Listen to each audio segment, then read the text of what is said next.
What in the shit? Oh, there we go. Oh, it did work. That was weird. I'm on time.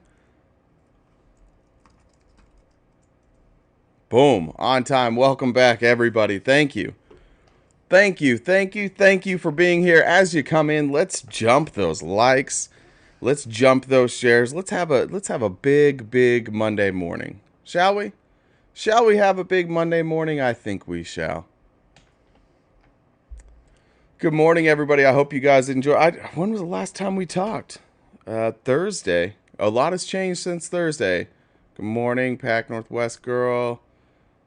Becky, Amanda, Andrew. Good morning. Good morning, Travel Casey. Koenig, Snark Attack. This is day one of the new year for me. That's how I've decided. I decided today is the first day of the new year for me. I had my family in town since when did they get? I guess they got here Thursday night, and I had my two brothers and my mom here, and we smoked all of it. We smoked everything for like 3 days, so it was wonderful. We had a I don't necessarily remember all of it. Ate some great Pizzeria Bianco, I think it's called. That was delightful. I watched the movie Bullet Train, which I hadn't seen. Have you guys seen Bullet Train? That movie was wild. What else did we do? It's cold as shit today. Went outside this morning to start my car, and my windshield was iced over, which is I don't know that that's ever happened. I'm just the opening act. It's good to have the host here. Don't worry, guys. I would never leave you alone with him. That's not nice. That wasn't very nice at all. It hurt my feelings. Good Oh, morning. my poor baby. Did you go outside today? No, I don't go outside. I live in in my parents' basement. That's right. It's so damn Yeah, cold. yeah. You are. What? How cold is it today? It's not that cold. My car said 35. Yeah, That's no, cold. it's not 35 degrees. But No, I don't know. no, I took a picture of my windshield. It was frozen over. What's the Frozen like temperature? ice. Sorry, I'm It's just 12 gonna here. Sorry, trust facts. you. Sorry, It's facts. Where's 37. See? Oh my God. This is I'll crazy. I'll take Yesterday it was I'll just take raining all apologies now day. if you want, or do you want to do the No, I apologies mean, later? you have a different weather system. We may live in the same place, but we live far away. You know what I mean? No, we're in Arizona, by the way. It's for those who Yes. asked if I was in Utah. No, Arizona. Currently in Yeah. Arizona. Sucks. We are in Phoenix, not like in Flagstaff. It's we have a cold front. I know. We're babies. It's 37 degrees. We've lost our minds. Once a year we have like a 2 week stretch during January that it gets like this amount of cold. And then we're 43 in Tennessee. Is it warm anywhere? No, I don't. Let's not. I have an announcement to make more important than the weather. My cat. I'm sorry. Can I talk? Oh my! Stop it. This is Yeah, go. important to me. I This is know. I just okay. The only healthy relationship I've ever had with a male is with Mr. Mittens, my cat. It's like my longest, healthiest relationship. Like he's got me like all my adult life, like pretty much I found him in an alley in college in Idaho, and he's been pretty much the only male I've trusted ever since. And he wait. How almost old is your cat?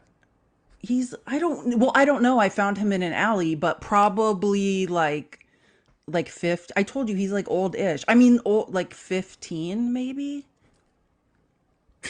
Sorry, I can't read It's the not comment. funny. So this story, I'm yeah, not you're gonna laughing at feel you. he's I was laughing. laughing This at is the the comments. saddest Sorry. story. Like my cat almost I tried to, if I move at all, my cat comes and finds me. He like hears I'm awake and he's like, okay. Like his whole life is following me around.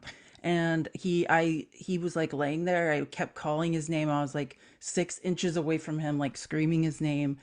Doesn't move. I thought had died in his bed, and I crying, like texting Jay, like my cat's dead, and he's like, "No, is he?" And I'm like, "I don't know. I can't touch him." Yeah. Like I I thought he couldn't. might have just been ignoring you, but yeah, No, that's what you were saying. So and what was the and I was it? finally like put my hand on him, and I could feel like he had like a shallow, like a really shallow, like he was breathing, but like I'm screaming and like pushing him, and he's just like a lifeless body. So I took him to the emergency vet. They gave him an IV, like said he was dehydrated, but there's nothing, like they did blood tests and there's nothing like too wrong with him. They're just like, it might be he might be at like an age where he's dying. Yeah. I Oh, could yeah. Oh yeah, I Look, could there you I go. I went can. when my dog died. It was like a He's okay, everyone. Mr. yeah. Mittens is still with us. But stop. I realize like I never have been I've had two cats in my life. I've had two animals. I had one black cat that lived for 20 years, and then I've Jesus. had this cat for like 15. I think And like I don't do well with like losing things I attach to. So like this is what are I don't know. I can't explain it, but I was like, wow, like my world pretty much like fell apart on what are those January things 6th. called in Harry Potter that like when the people turn into animals? Oh, Like what Sirius can shifters? turn into the big dog, and you have the one that Well, maybe they're it's called shifters. We talked about this when we were talking about werewolf corn. Remember yeah, anamagus.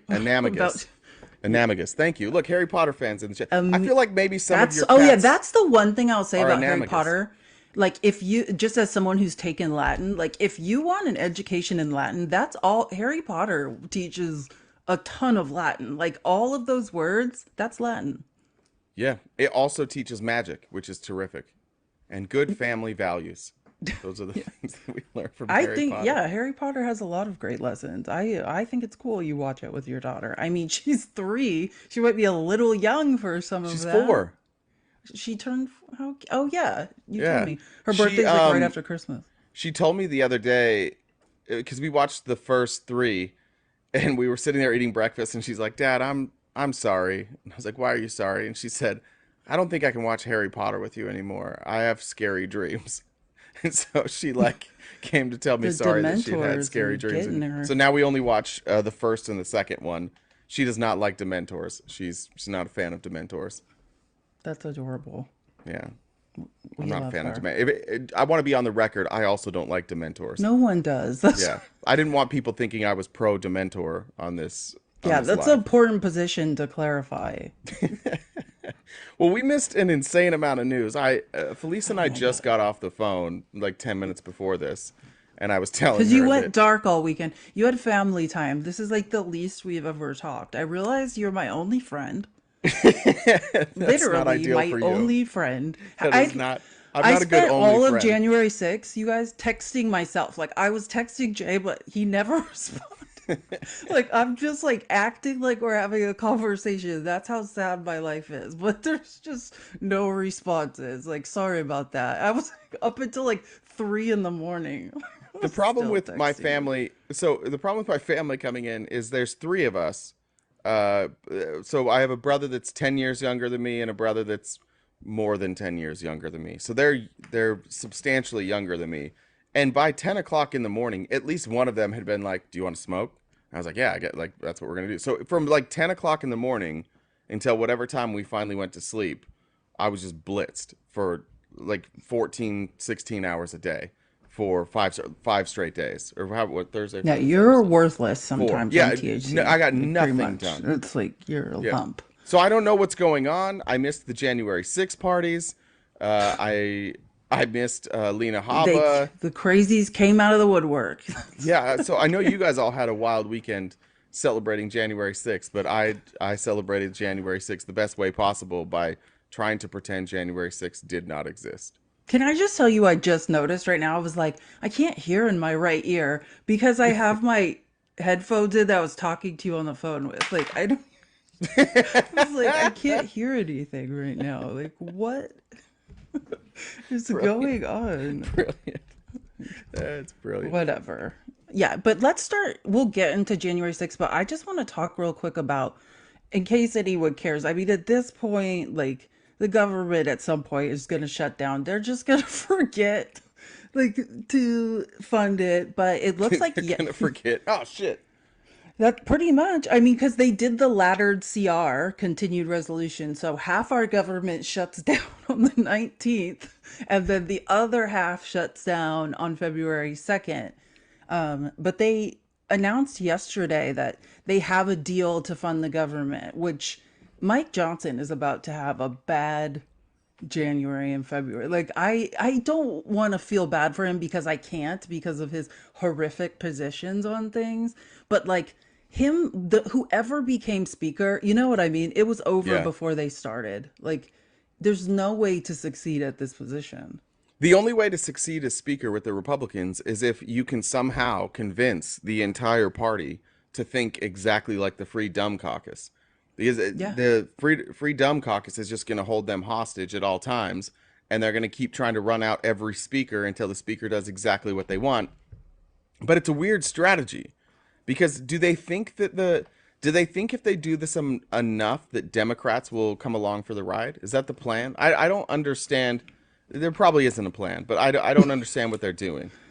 Yeah, I mean, I think that is the plan. Like they're already, we already know, like Ron, Ron Johnson, because he is part of he might be in the Senate, but he is for all intents and purposes from the Freedom Caucus. Yeah. And, the MAGA Republicans in the Senate were doing everything they could to make sure there was no deal, right? Like they don't want this to happen. They're trying to shut the government down. And it's funny because Mike Johnson was essentially one of these people. Like this is his ideology and now he's once you get to be speaker you realize, oh, like this isn't tenable. It's not a tenable like position to take anymore. You have to fund the government. So now he's sort of been forced to switch sides. Like he made so they announced yesterday, Chuck Schumer and Mike Johnson, that they have a deal to fund the government. It's like 1.66 trillion. The only thing, oh, that's super annoying. Let me find it here in this Washington Post article, which this is a good article. It's called Congress Has a Deal to Fund the Government and Not Much Time to Pass It. I want to start calling out the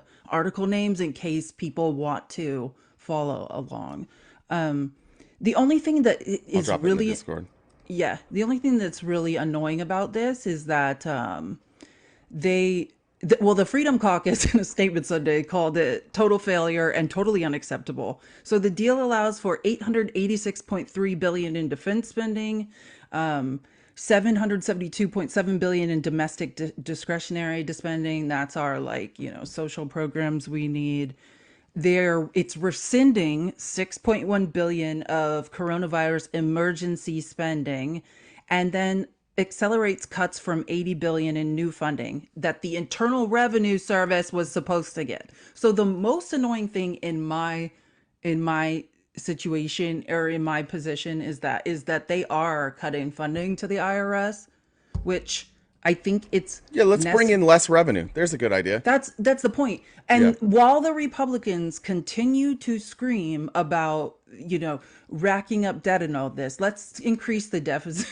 Let's What do make you think sure this we don't collect revenue from corporations and from the wealthy. Because that's what this is about.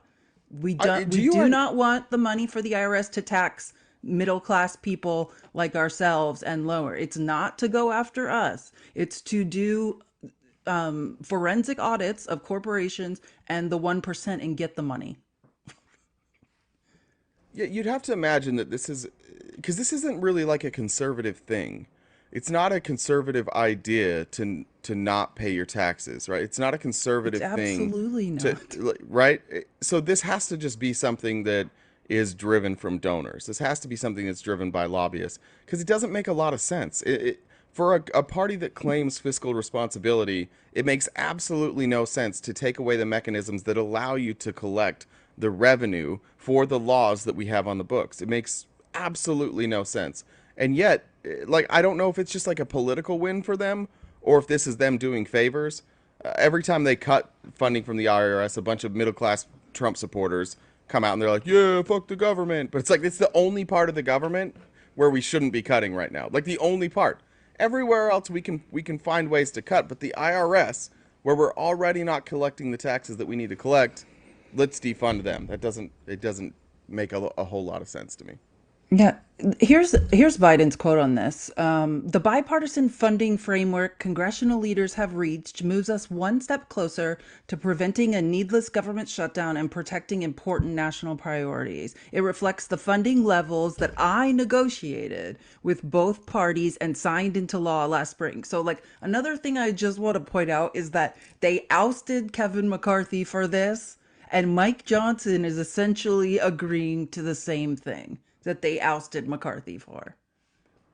Yeah. Well, of course, because what's your other option? You're going to shut down the government? And Yeah. this is the other part that the messaging gets really mixed here. These type of moves by Republicans aren't echoed by Trump. Like you see a lot of people go after the IRS, but you don't hear Trump campaign on that. And now Mike Johnson steps into a position. It's almost like once these people get to a high enough level and understand what it means not to fund certain programs, they change their mind. It's almost like Republican ideology is just a pipe dream and it doesn't work. Because every time one of these people gets into a position where they could, I mean, Mike Johnson, he could choose not to work with Chuck Schumer. He could choose not to negotiate a deal with Schumer and just say like, no, we're going to stand our ground. But he understands once he gets in there, like, oh shit, I can't do this. And that's what Republicans have become, like especially the Free Dumb Caucus. They're just saying all the talking points, like they're the dreamers.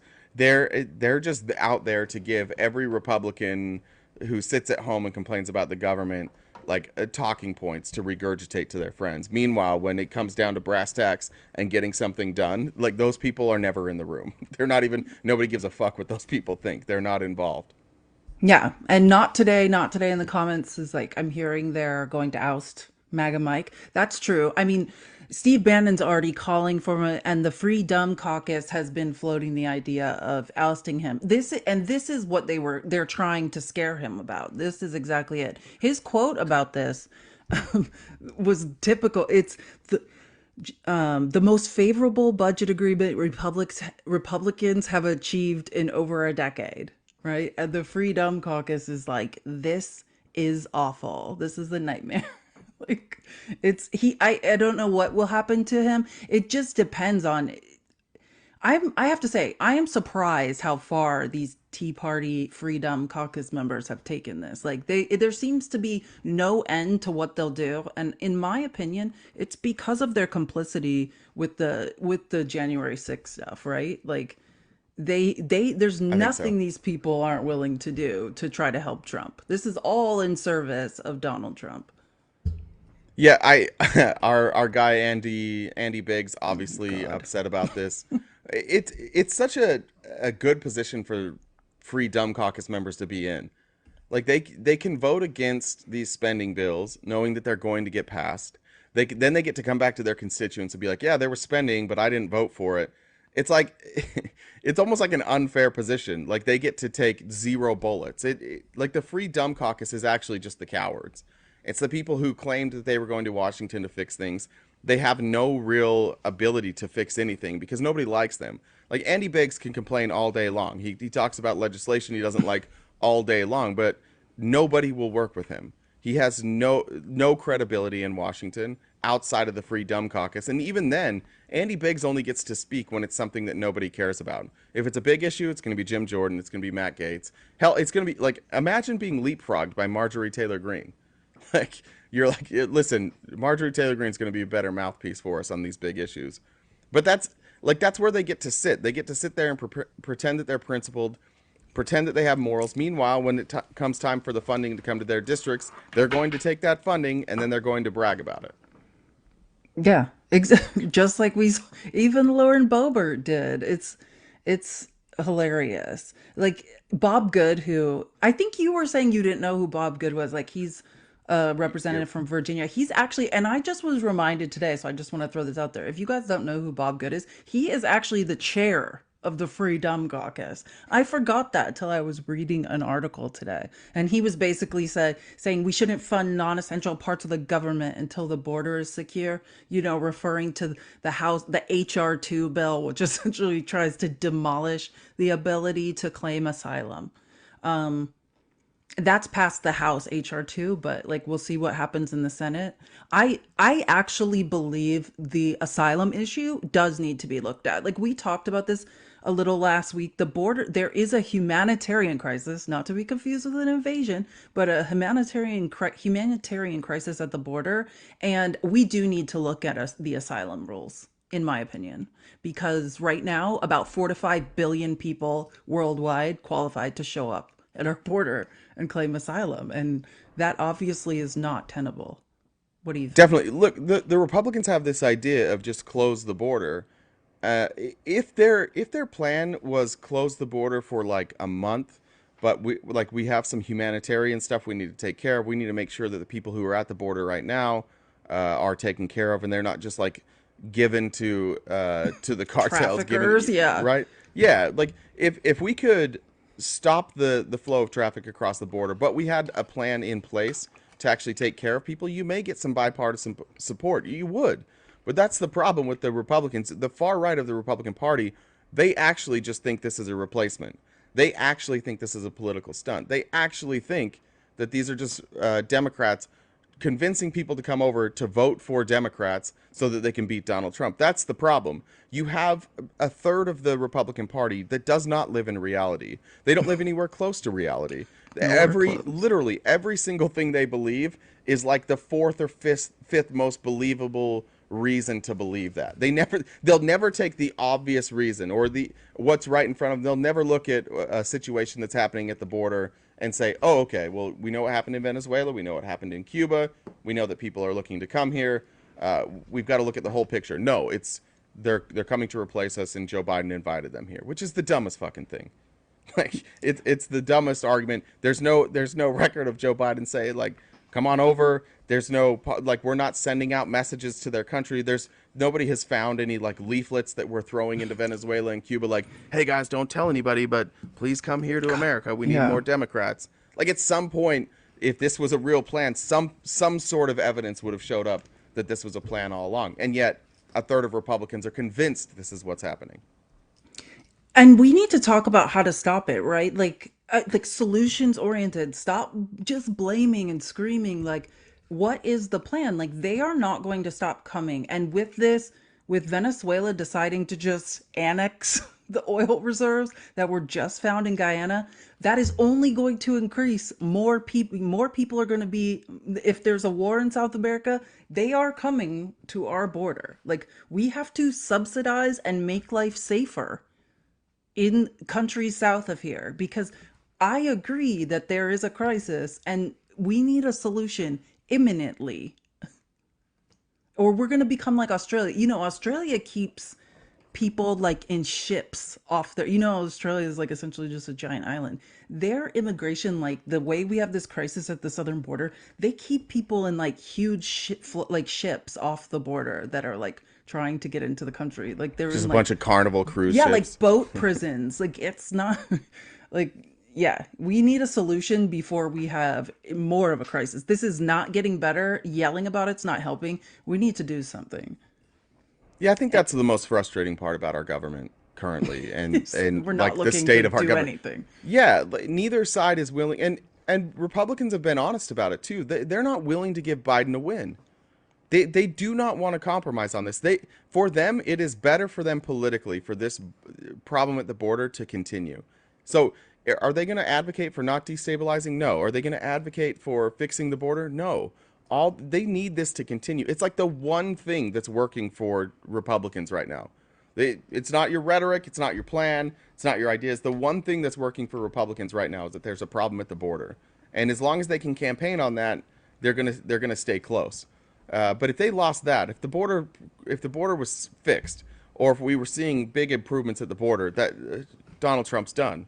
The Republicans are It's done. true. This is their last wedge issue. I think Right. that's We're why running out on the Democrats need to economy. message, hey, this is the plan. This is how we're going to handle this.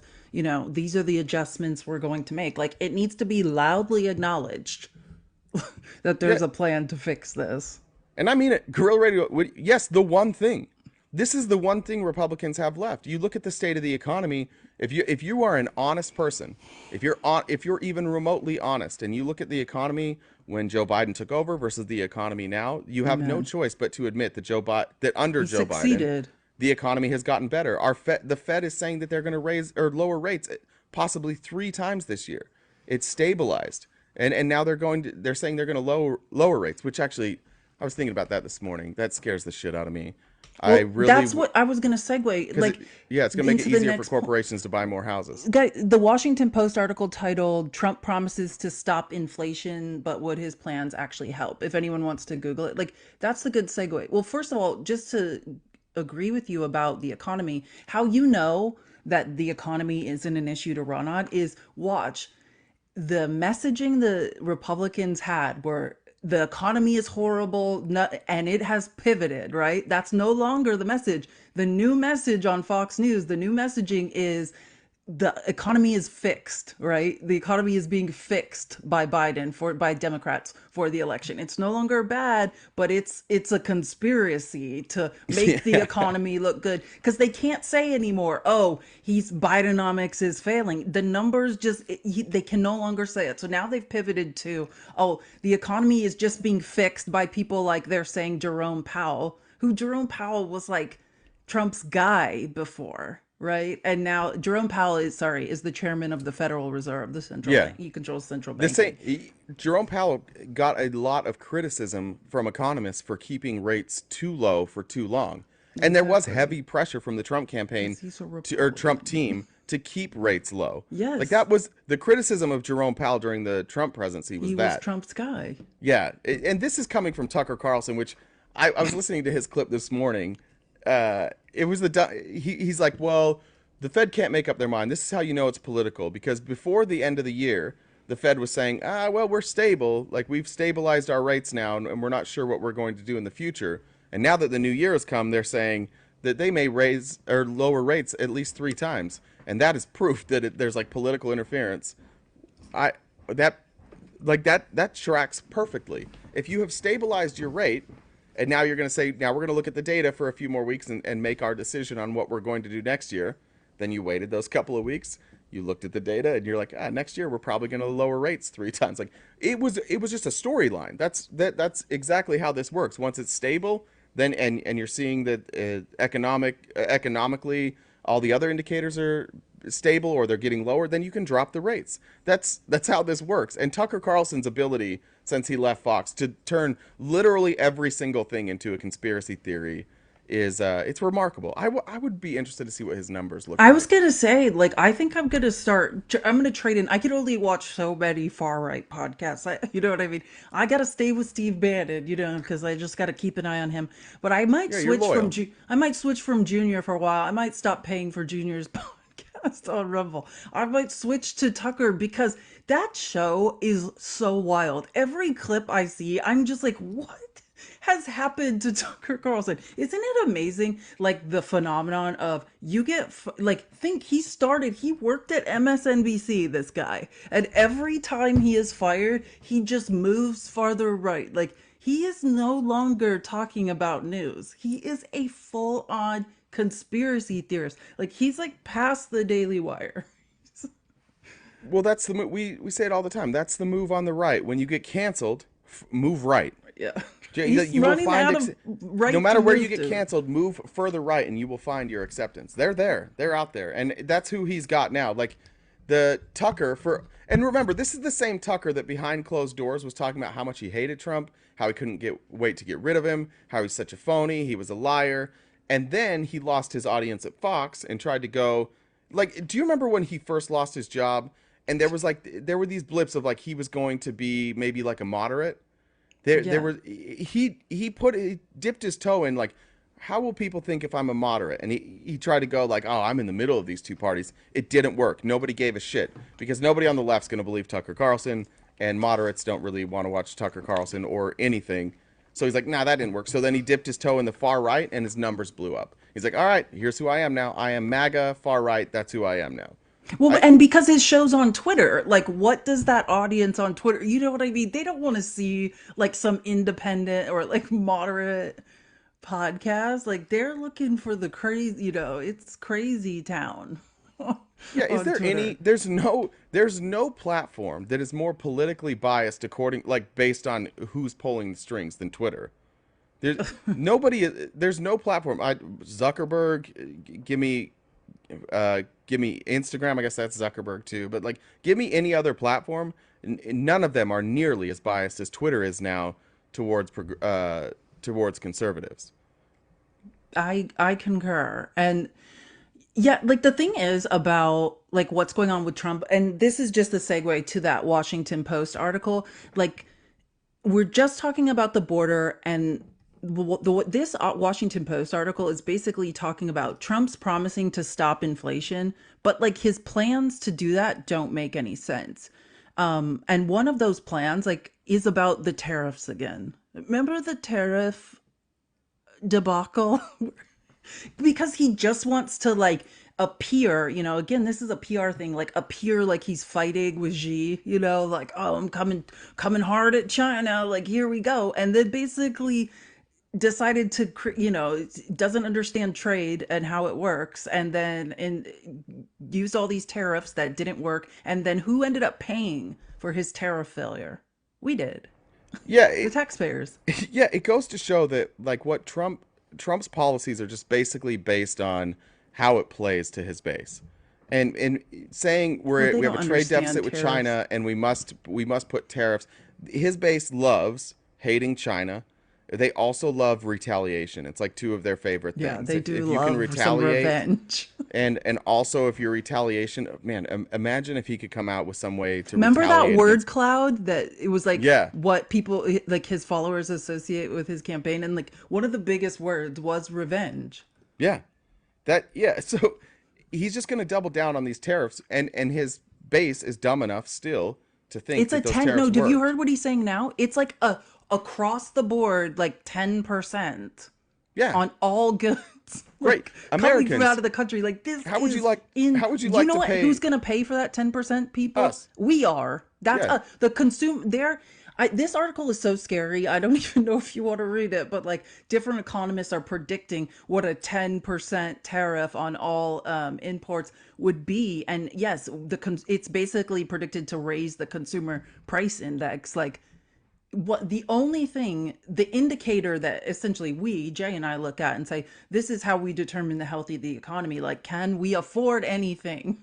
Like, right? And they're predicting that it will directly affect the consumer price index. We will pay for Trump's 10% tariff. And who do you think that money will go to? Like his plans to lower inflation somehow involve lowering taxes, this insane tariff, and then the most scary thing, which goes back to the border, is his mass deportation, which I just want to make everyone understand.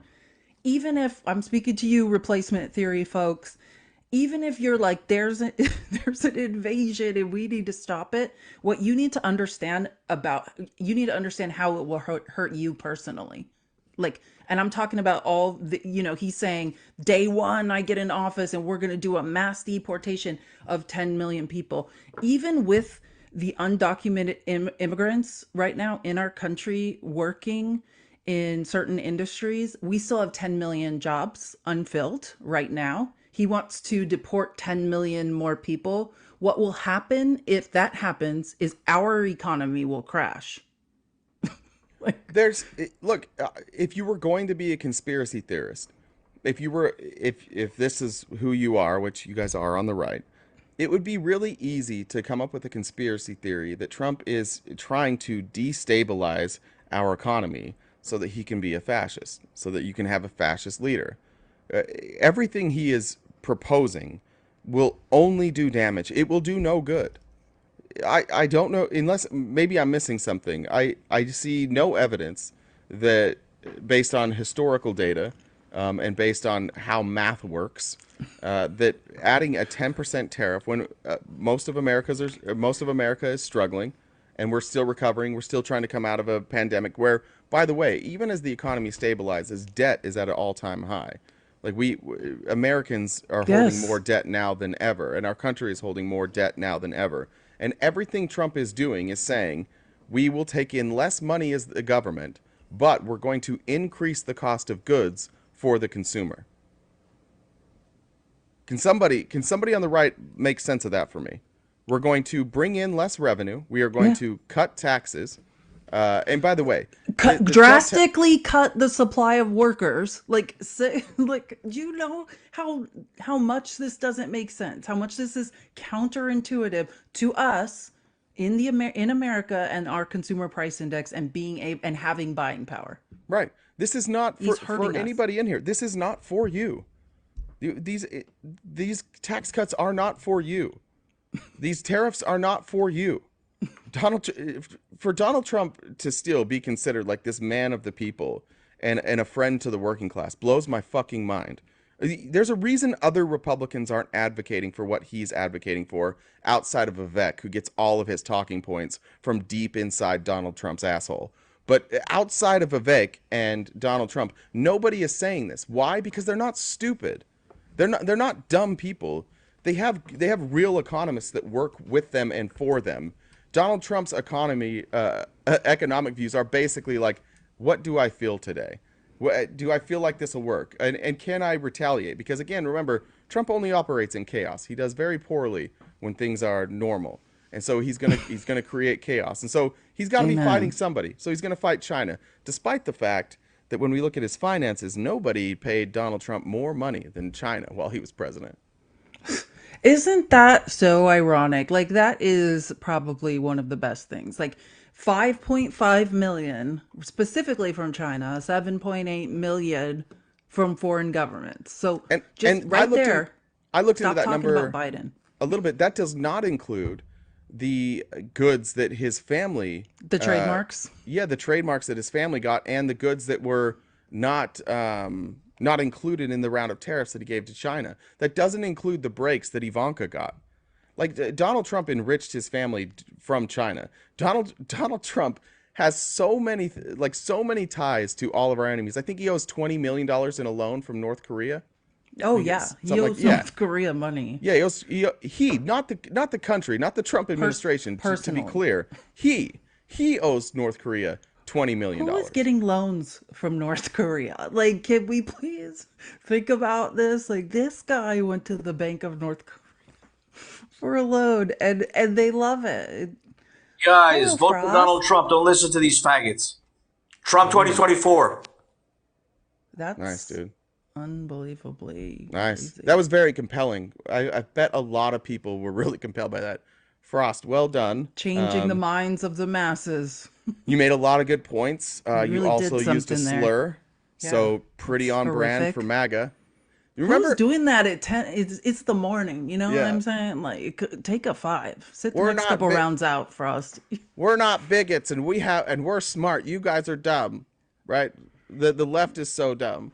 You come up and you expose your Do you bigotry see that? Just yelling and fascist, stupidity. you know what I mean? Like, just, Yeah, it's not fascism, but I'm just going to come up here and yell a fascist statement. Like, that was they that was hate being called stupid. fascists, though. It's just, it's absolutely ridiculous. Hey, Let's, Frost, that was really stupid. Congratulations. You've done well. We'll move on with our day that now. was really Fucking stupid. idiot. What's that? Oh, let's talk about, I thought this was really interesting. Like, oh, what? Oh my gosh, why can't I click on this? Okay, I got it. Just about Alina Hobbit. So Alina Hobbit, the Supreme Court is hearing Trump's. They announced on Friday, I believe, we didn't have a show, that they are going to hear Trump's ridiculous plea for presidential immunity. Or no, not that. Sorry, the Colorado Supreme Court thing, right? That's what Yeah. they announced to stay on the ballot. And Alina Habba went on, I believe, Hannity's show. And let me read. I have Yeah, the it's Hannity. I have the quote here because I just think. Let me make sure. I was curious Just about her like dress, basically by the way. slow. It was like, you want to talk about mob boss type like behavior, going on national TV and sort of threatening Justice Kavanaugh and being like, "Hey, remember how hard Trump went in the paint to get you your job when everyone was pointing out that you raped somebody, like, and Trump went hard for you to like get you your job. Well, he's expecting you to come through for him now." Like, that is a wild thing to publicly say. Yeah, it was weird how she did it. She's like, it's not be it. We don't expect this decision because Donald Trump got you that job, and you wouldn't have had this job without Donald Trump, and he put his own reputation on the line for you, and he used all his political And yeah, pressure to and make paid sure off that you his got through. debts. Who But paid but it's Kavanaugh's because it's debts? the law. That's how she ends it. She's like, it's not because of Yeah. all these reasons, and she says it's because that's. I feel like she says lawness. Did she say lawness or lawless? Well, here's one. I think it should be a slam dunk in the Supreme Court. I have faith in them. People like Kavanaugh, who the president fought for, who the president went through hell to get into place. He'll step up. You know what I Wonder what that's. Yeah. The arguments. Did you add that that clip from? I honest to God don't know who it was. I'll actually find it. You keep Or going. then I'm she gonna said find this also, clip. they unfortunately sometimes shy away from being pro Trump. They're trying so hard to look neutral. Like, this is crazy. This is the highest court in the land. And this lady, Trump's legal kamikaze, is on Hannity's show, saying Legal that the Supreme Court is kamikaze. trying. Yeah, that's my. I have an entire like channel thing on my page called Trump's Legal Kamikazes, and it's just like Christina Bobb and like Evan Corcoran and like Alina and Habad like burying themselves. It's hilarious. But can you imagine that, trying so hard to look neutral? This is the Supreme Court saying this stuff. I hope that they have this has the exact opposite. Like invokes the exact opposite feeling. This would anger me if I was Brett Kavanaugh. This is crazy. You know what would really anger you if you're Brett Kavanaugh? Oh, so many things. If your What? high school friends started talking about you in high school, I think that would be like one of the things that would make Brett Kavanaugh the most mad. So many. I mean, oh my God, don't even get me started on Brett Kavanaugh in college and all the the stuff he probably did. He's awful. Sorry, I'm trying to find this clip. No, I just want to, yeah, and I'm going to look up this article. The other thing is this, so the Supreme Court also is going to hear the case. I just want to mention to decide if U.S. law requires some emergency room abortions. Like, people with uteruses, this is what it's come to. They're like deciding if they could just let us unalive. Or you know what I mean, in emergency situations, or we deserve medical care. Do people with uteruses deserve emergency medical care across the country? That's what we're now having to have the Supreme Court decide. Terrific. Terrific. If you go to the emergency room, can you receive emergency care? This has That's to do with the Idaho abortion ban, the crazed abortion ban. One of the strictest abortion bans is Idaho. Where I There's lived for includes like 4 years. there's includes rules for being prosecuted if you get an abortion out of state as well, correct? Yeah, they like follow you. Yeah, they can like track you across state lines and then have the person who like drives you or in any way assists you, they also can be held liable. These are both interesting rulings because you do have a court that you would expect to rule in the favor of conservatives just based on how they've ruled and their willingness to overlook precedent since they've all been together in their little bigot pack or whatever they call it. But this would be a massive loss for Republicans if the courts ruled against them in both of these. That would be a massive, massive loss, and I think that would signal look. I don't know what the right outcome is, honestly, on the Trump ballot thing. Oh, I I thought really you were don't. gonna say the emergency room abortion. And I was like, I Yeah, can't talk to you no, anymore. I know what the right outcome is there. On the Trump ballot thing, I don't.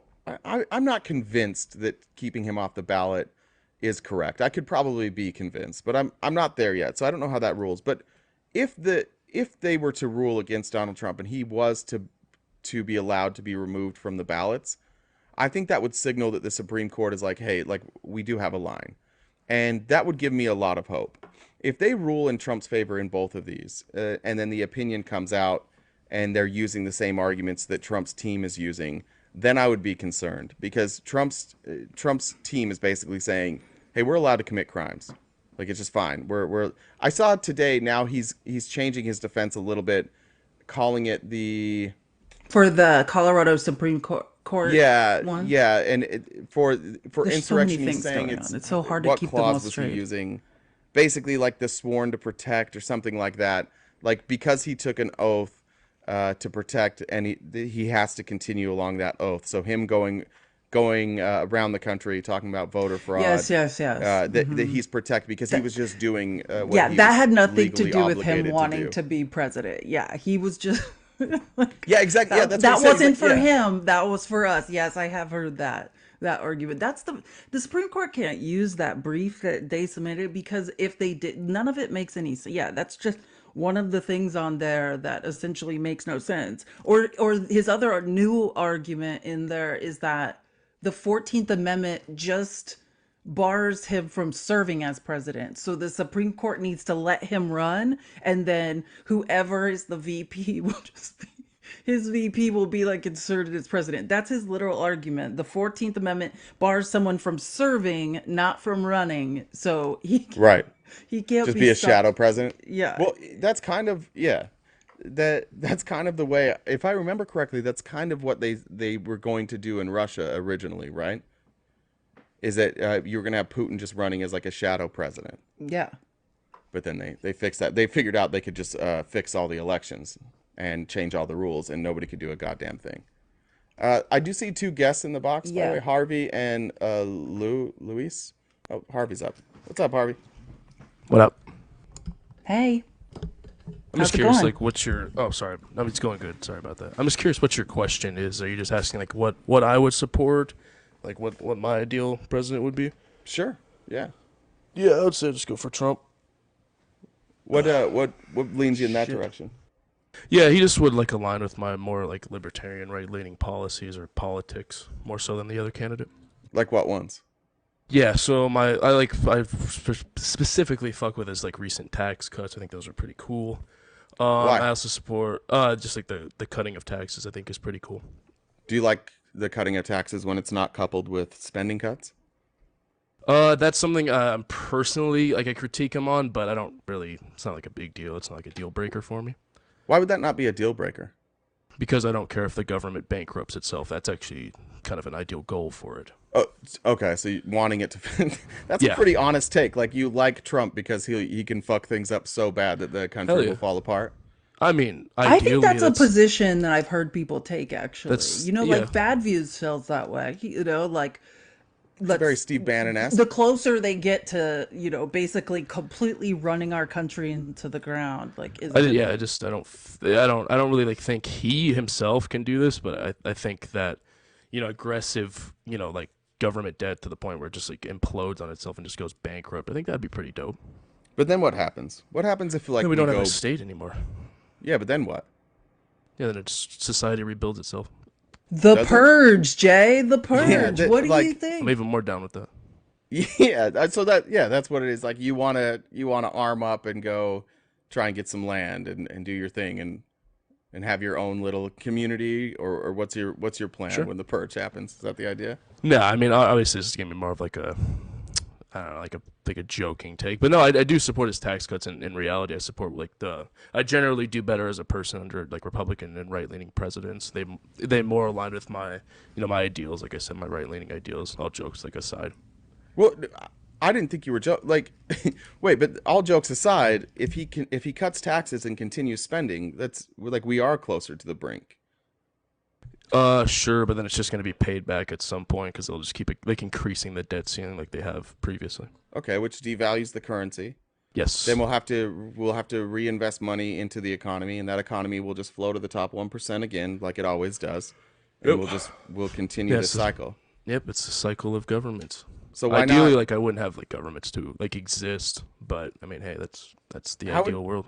How do you think we would function in a country? I mean, obviously it wouldn't be a country anymore, but we'd be surrounded by a country in the north and a country in the south, and we would just be like the United States of lawlessness, 350 million people. How do you think that would go?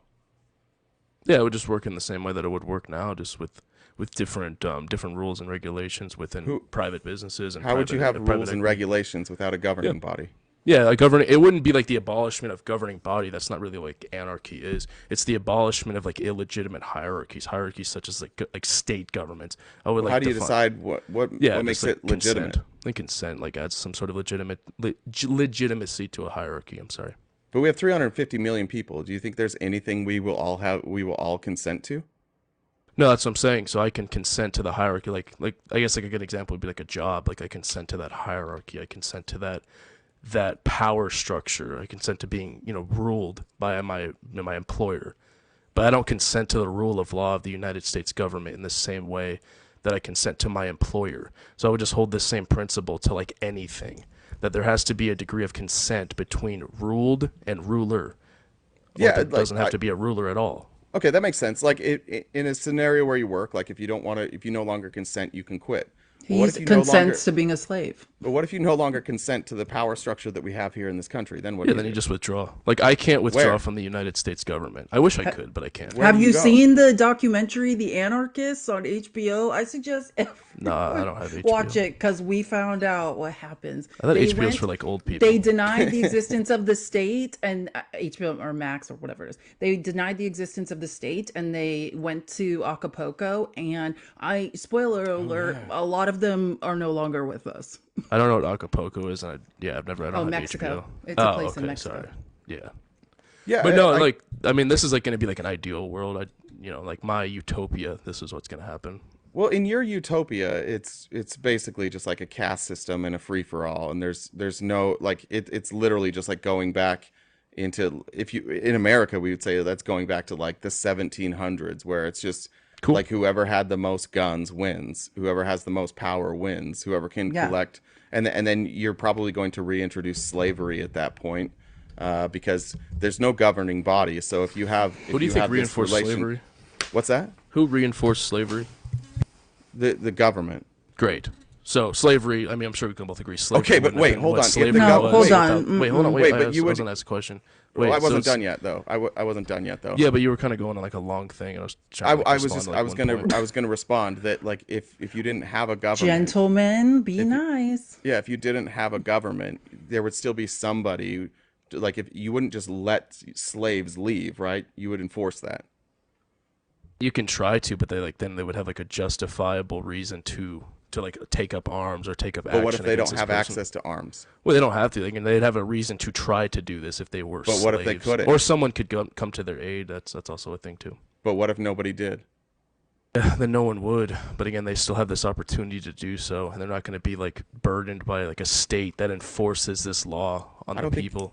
Yeah, I don't think having the opportunity to be a slave is better than the I country never said that they we have an live in. opportunity to be a slave. I said they have an opportunity to fight back if, in the event they are a slave. They also have the opportunity to be a slave. Well, yeah, so that happens with or without a state. There's going to be No, opportunities. for no. people to Right be now slaves there's no against their will. slavery because of the Oh, state. right now there's no slavery. slavery. Wait, so there's I mean- there's no slavery in America. Is this what you're saying? If Not you're- in if you're terms gonna of the talk about- yeah. transatlantic slavery, Oh, but in wait, terms what of about child capitalism. sex slavery? No, but Wait, in what about terms, child well, sex don't, slavery? don't say Oh, I'm those sorry. exact What about words, but you what know about what I'm child trafficking? Let's yeah, what about say, human trafficking? That's Yeah. there's more slaves Well, today than there was certainly, back that's then. let me say something. So I think what Jay was referring to is sort of like the transatlantic slave trade. But in terms of does slavery exist under capitalism? Absolutely. And that would be just my dissent to your point about the state. Because I agree with you in terms of like, I hear you saying like the state is corrupt. We should abolish it. I agree the state is at this point corrupt, but that corruption is coming from capitalists, right? It's coming from the donor class who are essentially with capital is controlling the state. It is corrupt. Do you think So a state we need- exists in capitalism, in true capitalism? Well, not in the form you're talking about, right? You're a Well, libertarian. what do you mean by essentially, right? form? Like, what would you I define mean, as capitalism? you're talking like outside crony capitalism. You Well, want there okay. to be no state. You're like a Peter Thiel simp. You want dark. Well, I want to get back to this thing. dark that capitalism. No, I want to get back to what he said. I'm curious what you mean by there's no slavery within America. I'm Yeah, she just confused. explained that. I just clarified Wait, no, that. you didn't. 100%, No, you didn't Harvey. explain what I was saying because I don't. Do people consent to being slaves? Do you think someone like consents to this? No. Great. So you would agree that this is going to be a non-consensual relationship between slave owner and slave. Like, I wasn't slavee. talking about consent. I was No, talking I know about that's. But I was talking about that. Okay, well, listen, when I answer, yeah, I'm talking about the ability to have slaves. When you remove Great. the state, when you remove that power, you now have Okay. like the ability to have slaves exists again. Cool. So then by contradiction, so you're saying that without a state, there's going to be people that have the opportunity to own slaves. So with a state, is it safe to assume there would be no slavery? Because No. the states. Oh, so there's going to be slavery with or without a state, is what you're saying. Yes. Great. So correct. what's the point either way? What's So that what you is- can limit Why is the that a amount- critique of my limit- stance if it's going to limiting- It's exist? called either way? regulation. Hold on. Yeah, limiting It's the amount. absolutely So it's gonna called exist regulation. either way. Harvey, brother, when you ask a question, let people finish the answers. That would be great. So Please, I know you want to walk down this little gotcha, but Yeah, we've been here I'm not before. taking I'm not taking a firm side here. What I'm saying is that I want to do the least amount of damage possible, and the state has allowed us to do less damage, to have less slavery. It does not mean that it doesn't exist, but it is a check against it, and we should do more to stop slavery. However, abolishing the state opens us right back up to the same, all the shit that we fixed, all the stuff that we've been able to overcome. Removing the state brings that right back into play. Yeah, what did we fix when there's more slaves now than there was 300 years ago Not when, in sla- yeah, when look, slavery was there's legal? more people here now. Well, no, sure. There's I'm, more I'm, not, every, I'm not there's disagreeing more with that. everything but, now. But you just would based assume on, that like hold slavery on, brother. would. Wait, you if you just ask interrupted questions, me. Wait. You asked You a just question. interrupted me. Yeah, I asked you a You question. said, but I was still. stop, Harvey. Wait, Harvey, I never. Harvey, Wait, Harvey, buddy. Harvey. If you ask a question, I'm going to answer it. I'm not here for your hypothetical questions followed by your narrative. If You just ask- made it. You just made an assumption. asked You a made an question. assumption. You just used a did- you made a hypothetical answer. Harvey, You used a Harvey, hypothetical answer. You made an assumption, Harvey, buddy. Impulse control, my friend. Impulse control. Just don't ask the question if you don't want an answer. If you want to just Well, then say yeah, let me please. respond. It'd be great. Okay, go respond to your own question. Go ahead. You haven't let me respond once. You asked me a question, Harvey. Yeah. So, buddy, again, back to what I was saying. So how, with a state existing and with it not, slavery is going to happen either way, and and you're making an assumption that it's going to happen less with a state. No, now I'm this not. is just I'm an using assumption, and historical again, data. interrupting me. No, this is I'm- just no, a no. hypothetical, buddy. No, it's based on historical data. It's based on the history of this country. So you're just assuming It's- that it's going to follow historical Yes, trends. I Again, am like I just yes, said, you're yes, just I assuming. am- So you're yes, just using I a am- hypothetical, like I just said. You're so this isn't assuming a that contradiction it to my Harvey. stance, This buddy. is how this works. We're both talking about a hypothetical world. We Yeah, can I know, only but you're Harvey, saying shut that I'm the not fuck doing up for a something second. because Harvey, it's a contradiction. Harvey, God damn, dude. God damn. I let you go. Let me speak. You're talking about a hypothetical world, and so am I. So everything is going to be an assumption here. So it's not it's not good for this discussion for you saying, "Well, you just assume." Well, you just assume, Harvey. This is what we're Wait, doing. you made This an is a assumption that I was hypothetical. speculating. Neither one of us live in this Wait, world. you so we you can jabbed only... at me for Harvey, speculating and using Harvey, hypotheticals, Harvey, buddy. the middle of my sentence is Yeah, not it cuts- the it time cuts for- mine off. Yeah, Harvey, great. Guys, hold on. Let me say Harvey, something. no, Let me hold say on, something. please, let me just real just quick. say something. Just you let guys, me finish this is a sentences. great That's all I'm asking about. conversation. This is a great conversation. I'm enjoying it. Let's be a little bit respectful so that people can hear it and hear both of what you guys are saying. I think that's fair. Just let me finish, brother. That's all I'm saying. We are both talking about a hypothetical world. So we both have to assume here. So if we're going to have a good faith discussion, we both have to be under the agreement that we're making assumptions here. Yes, buddy, did you not jab at me for using hypotheticals? Yes or no? No. You didn't jab at me for using hypotheticals, saying, "Oh, this is just a hypothetical." This is not what you said. No, it is a hypothetical, which means I now get we it, have but to, you made a jab at me for using a hypothetical, buddy. Which means, Harvey, that we have to now talk using assumptions. Exactly. Which But is what again, I'm you doing. made a jab I'm at me engaging for with using you. hypotheticals. Yeah, I'm engaging Are you with your saying you did not hypothetical. do this? You didn't jab at me as though this was No, a I was critique of just my a- stance for using hypotheticals. You were like, No. "Oh, this is just your hypothetical world, whatever." Is this not what you said, buddy? No. Okay, then you're just lying, and that's fine. You can No, lie. I'm not. You can I'm lie, literally bro. engaging You with can your lie, that's fine. hypothetical. No, you can lie, bro. That's Guys, fine. let's not stick to this point. Let's What are you move doing, forward so we dude? can Like, you actually wanna discuss yeah. politics, like, and you guys' fake political. We're talking about a hypothetical world. Let's just move forward and talk. Isn't that how debates work, though? You just argue like hypotheticals and how you argue like how you would like apply your moral principles within society. No, I think that's stupid. You think that's stupid? Yep. Okay, then what are you doing on here? Well, see, you have a philosophical like set of values that you adhere to, and you think that your way is the best way. And Yeah, I that's don't how think debates I've work. and I don't think that your way is possible. I'm Okay, far and more that's how debates work. practical. Yeah. Yeah, so you don't think my way is like gonna be like the best way, and I don't think your way is gonna be the best way. You so we don't have a know my discourse. way. Wait, no, wait. Obviously, I do because we're debating. So we're What's obviously my like, way? we're obviously well. It just depends on the conversation. So we're obviously engaging. We obviously disagree. I've seen your lives before. We probably disagree on a lot of things. We probably agree on a lot of things too.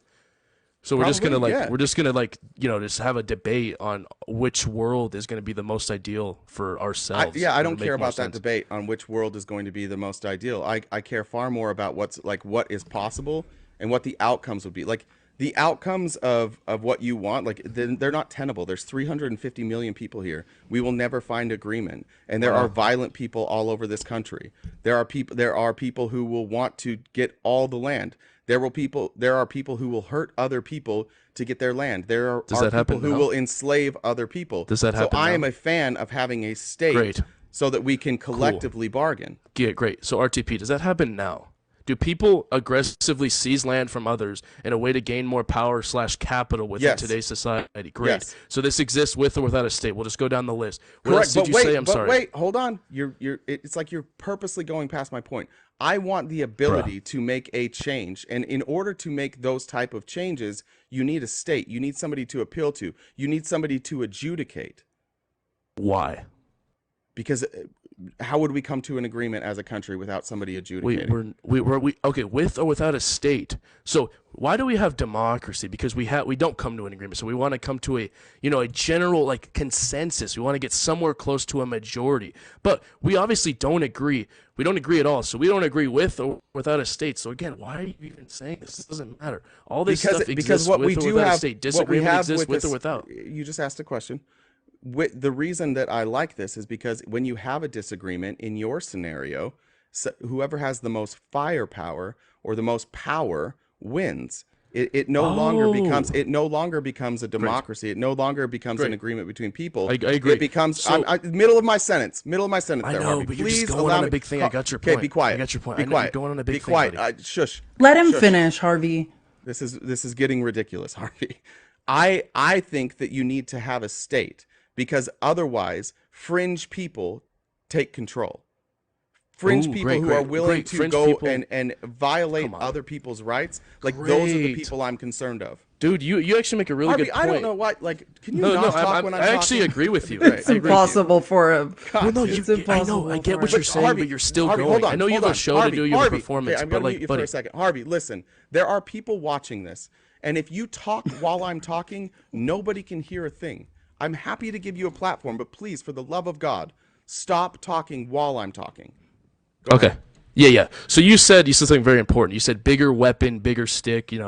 You're gonna take all the land. And when It's you a said monopoly this, on violence. yeah, the monopoly on violence. Great point. So when you Thank you, said this, I Harvey. thought of one thing. I thought of one person. I thought of an Austrian painter, and I'm sure you know who this is. An I Austrian thought of- painter. I Are you thought of talking this about guy. the Schmotzi? Yeah. I thought of this guy. I thought, wow, he had a bigger gun. He disagreed with the people next door, and you know what he did? He was the leader of a state, and he went and stole their land and committed many rights violations against these people. It's almost like violence and conflict is going to exist with or without a state. So this isn't a critique of my stance. Unless you have a system that absolutely absolves conflict resolution, this isn't a critique because this exists with or without a state. I'm not critiquing. Yeah, no, it is a critique because there is such thing as better. Just because something's not perfect doesn't mean it's not better. Great. How do we define better? Well, corruption will always exist. Yeah, better That's outcomes. not what we're talking about. We're not talking about corruption. We're talking about like what I just said, like blatant we're not talking abuse about of That's power. exactly what we're talking about. That in any system, corruption will exist. Harvey. I'm not talking about corruption. I'm talking about abuse of power. He said like Which the is words like bigger corruption. stick, bigger gun, eats the bigger land or takes over the bigger land. But this exists within a state. We can see this like within today's society, Israel and Palestine. We can see this in Russia and Ukraine. The bigger Yeah, state takes over the smaller state. What- So this exists what did with we or without learn- a state, buddy. Yeah, what did we learn in all of those? What did we, we learn learned in that we all of can't those trust scenarios? states and also we learned that conflict is going to exist with or without a state. Until you have Or a maybe- system that doesn't allow this, then I'm waiting to hear your idea. Yeah, another option is don't support fascists, which you clearly do. Wait, I'm like, okay, define fascist, and we'll see if this agrees with my ideals. Yeah, anybody who basically you are going to give power and you're going to unify around one leader. It's a far right ideology. It's high in nationalism. It's anti-global. Yeah, is that good enough? Yeah, I don't like. What about my like strong, very strong anti-government positions made you believe I'm for like a dictatorial leader? Well, because Where I did that asked come you. from? Because again, what I didn't say that you're a fascist. I said don't support fascists. Well, no, and you said I support support 'em. Donald Trump. And so you Oh. are supporting a fascist. I'm supporting a fascist. Correct. I mean, I would say he's just as fascist as any other, Well, that would be president. very stupid because he's running on fascism. He's literally Great, but I would say that he's everyone- literally every his American campaign, system- like his talking points are literally like, I'm going to Great. be a fascist. And when asked if he was going to be a fascist, he's like, only for a day. Which, did if you say, history like, has told us economic and anything, we know that they don't stay for a day. Great. Yeah, so I would say like he's just as fascist, or what you would define as fascist. I don't know if I necessarily agree with your definition, but what you would define as fascist would definitely be within every other American president. Yeah, and I would say that you're dead fucking wrong because none Okay. of them, I've never seen a president in the history of our country run on what he's running on, where he What about would Andrew have Jackson? unilateral control over not only the agencies but the ability to investigate. Yeah, what about Andrew Jackson? But again, that's the middle of my sentence. Not Great. only, What about Andrew Jackson? Not wait, again, middle of my sentence. Harvey. Not only is he running on this idea that he gets to control all the agencies and that he will attack certain things like First Amendment rights, but that he gets to decide whether or not those agencies get investigated. Who ran on that?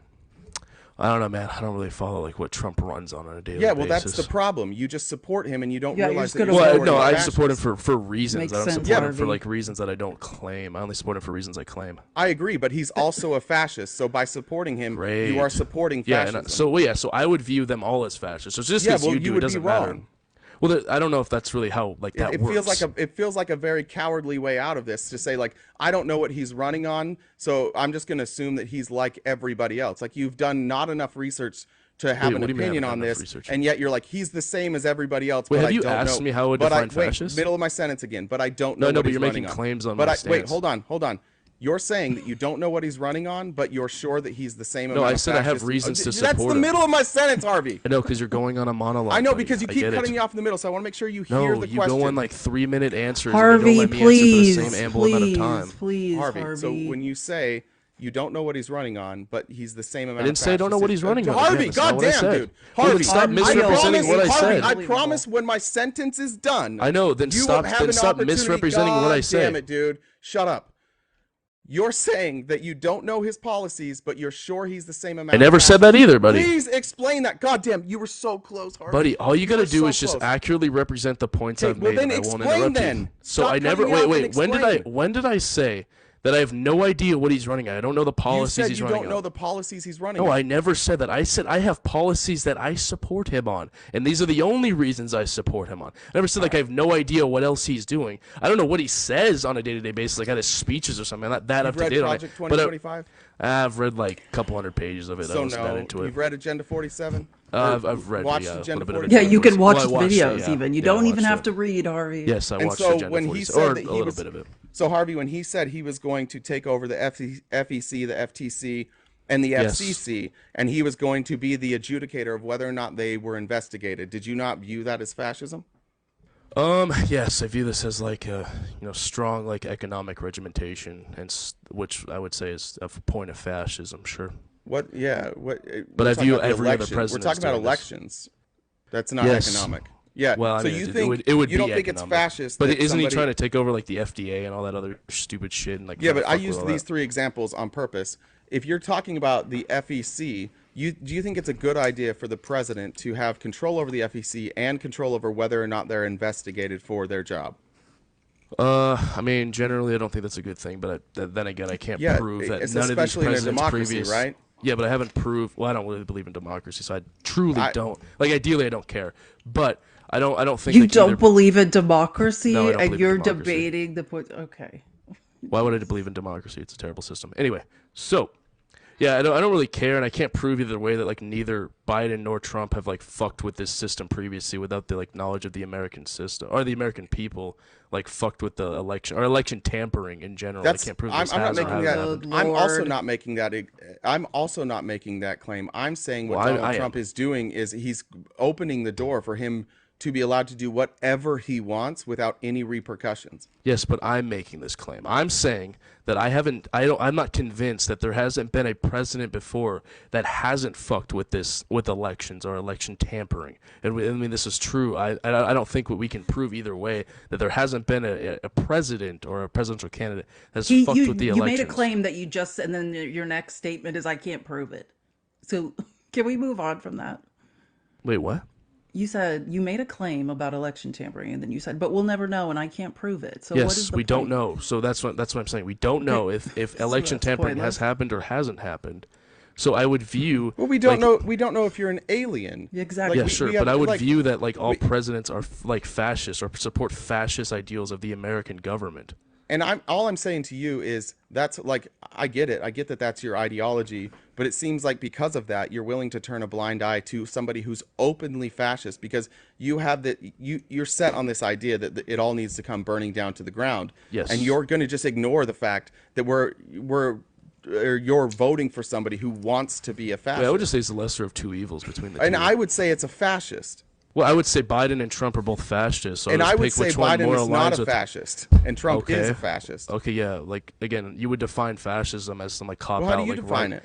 Yeah, fascism. I would just say is like it depends like how it depends what time period or what type of government, but essentially it's just going to be an autocratic government with a dictatorial leader with severe economic and social regimentation and usually forcible suppression of opposition. I think this accurately depicts fascism.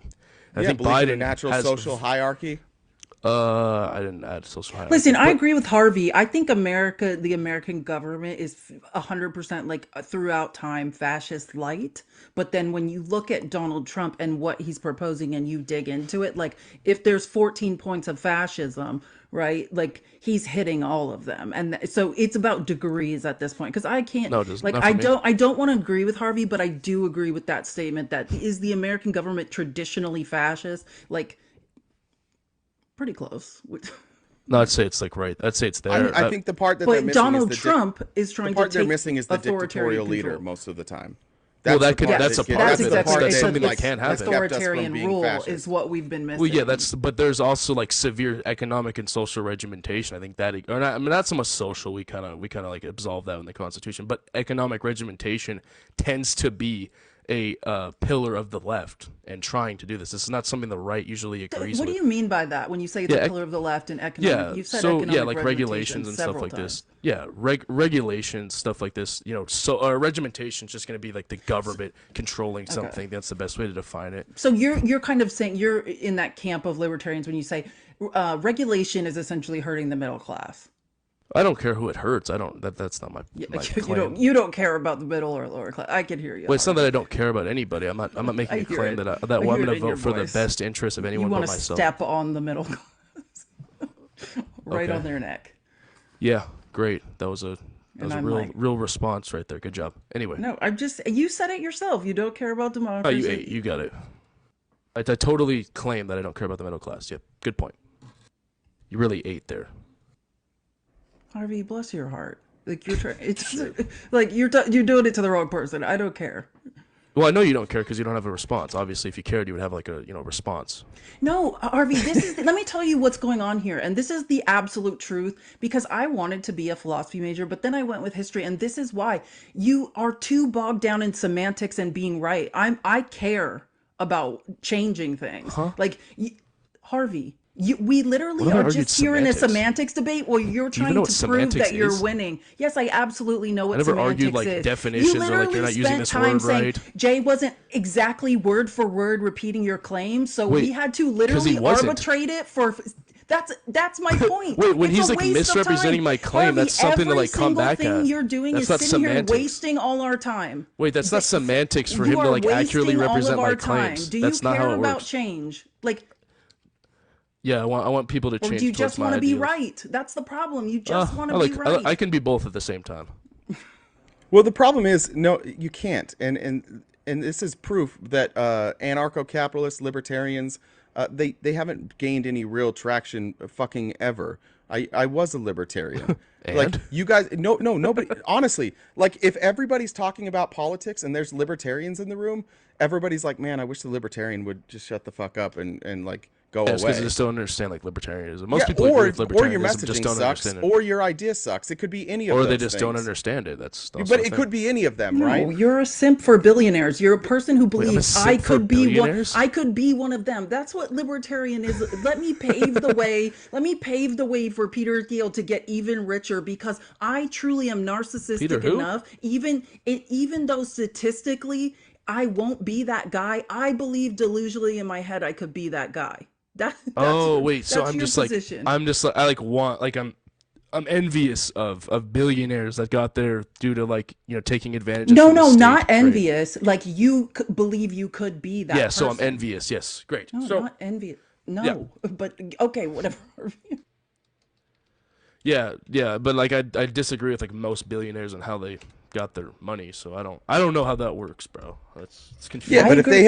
if they had got their money and there was no state and they had just used the same tactics, where they use their huge economic powers to build the wealth off of the backs of people around them who rely solely on them to pay them, like, yeah, slave labor. You're pro slave labor, but maybe you don't like Elon Musk, maybe you don't like Peter Thiel, maybe you don't want to be them, but you fucking love Wait, how am slave I labor. pro slave labor? Give me that argument.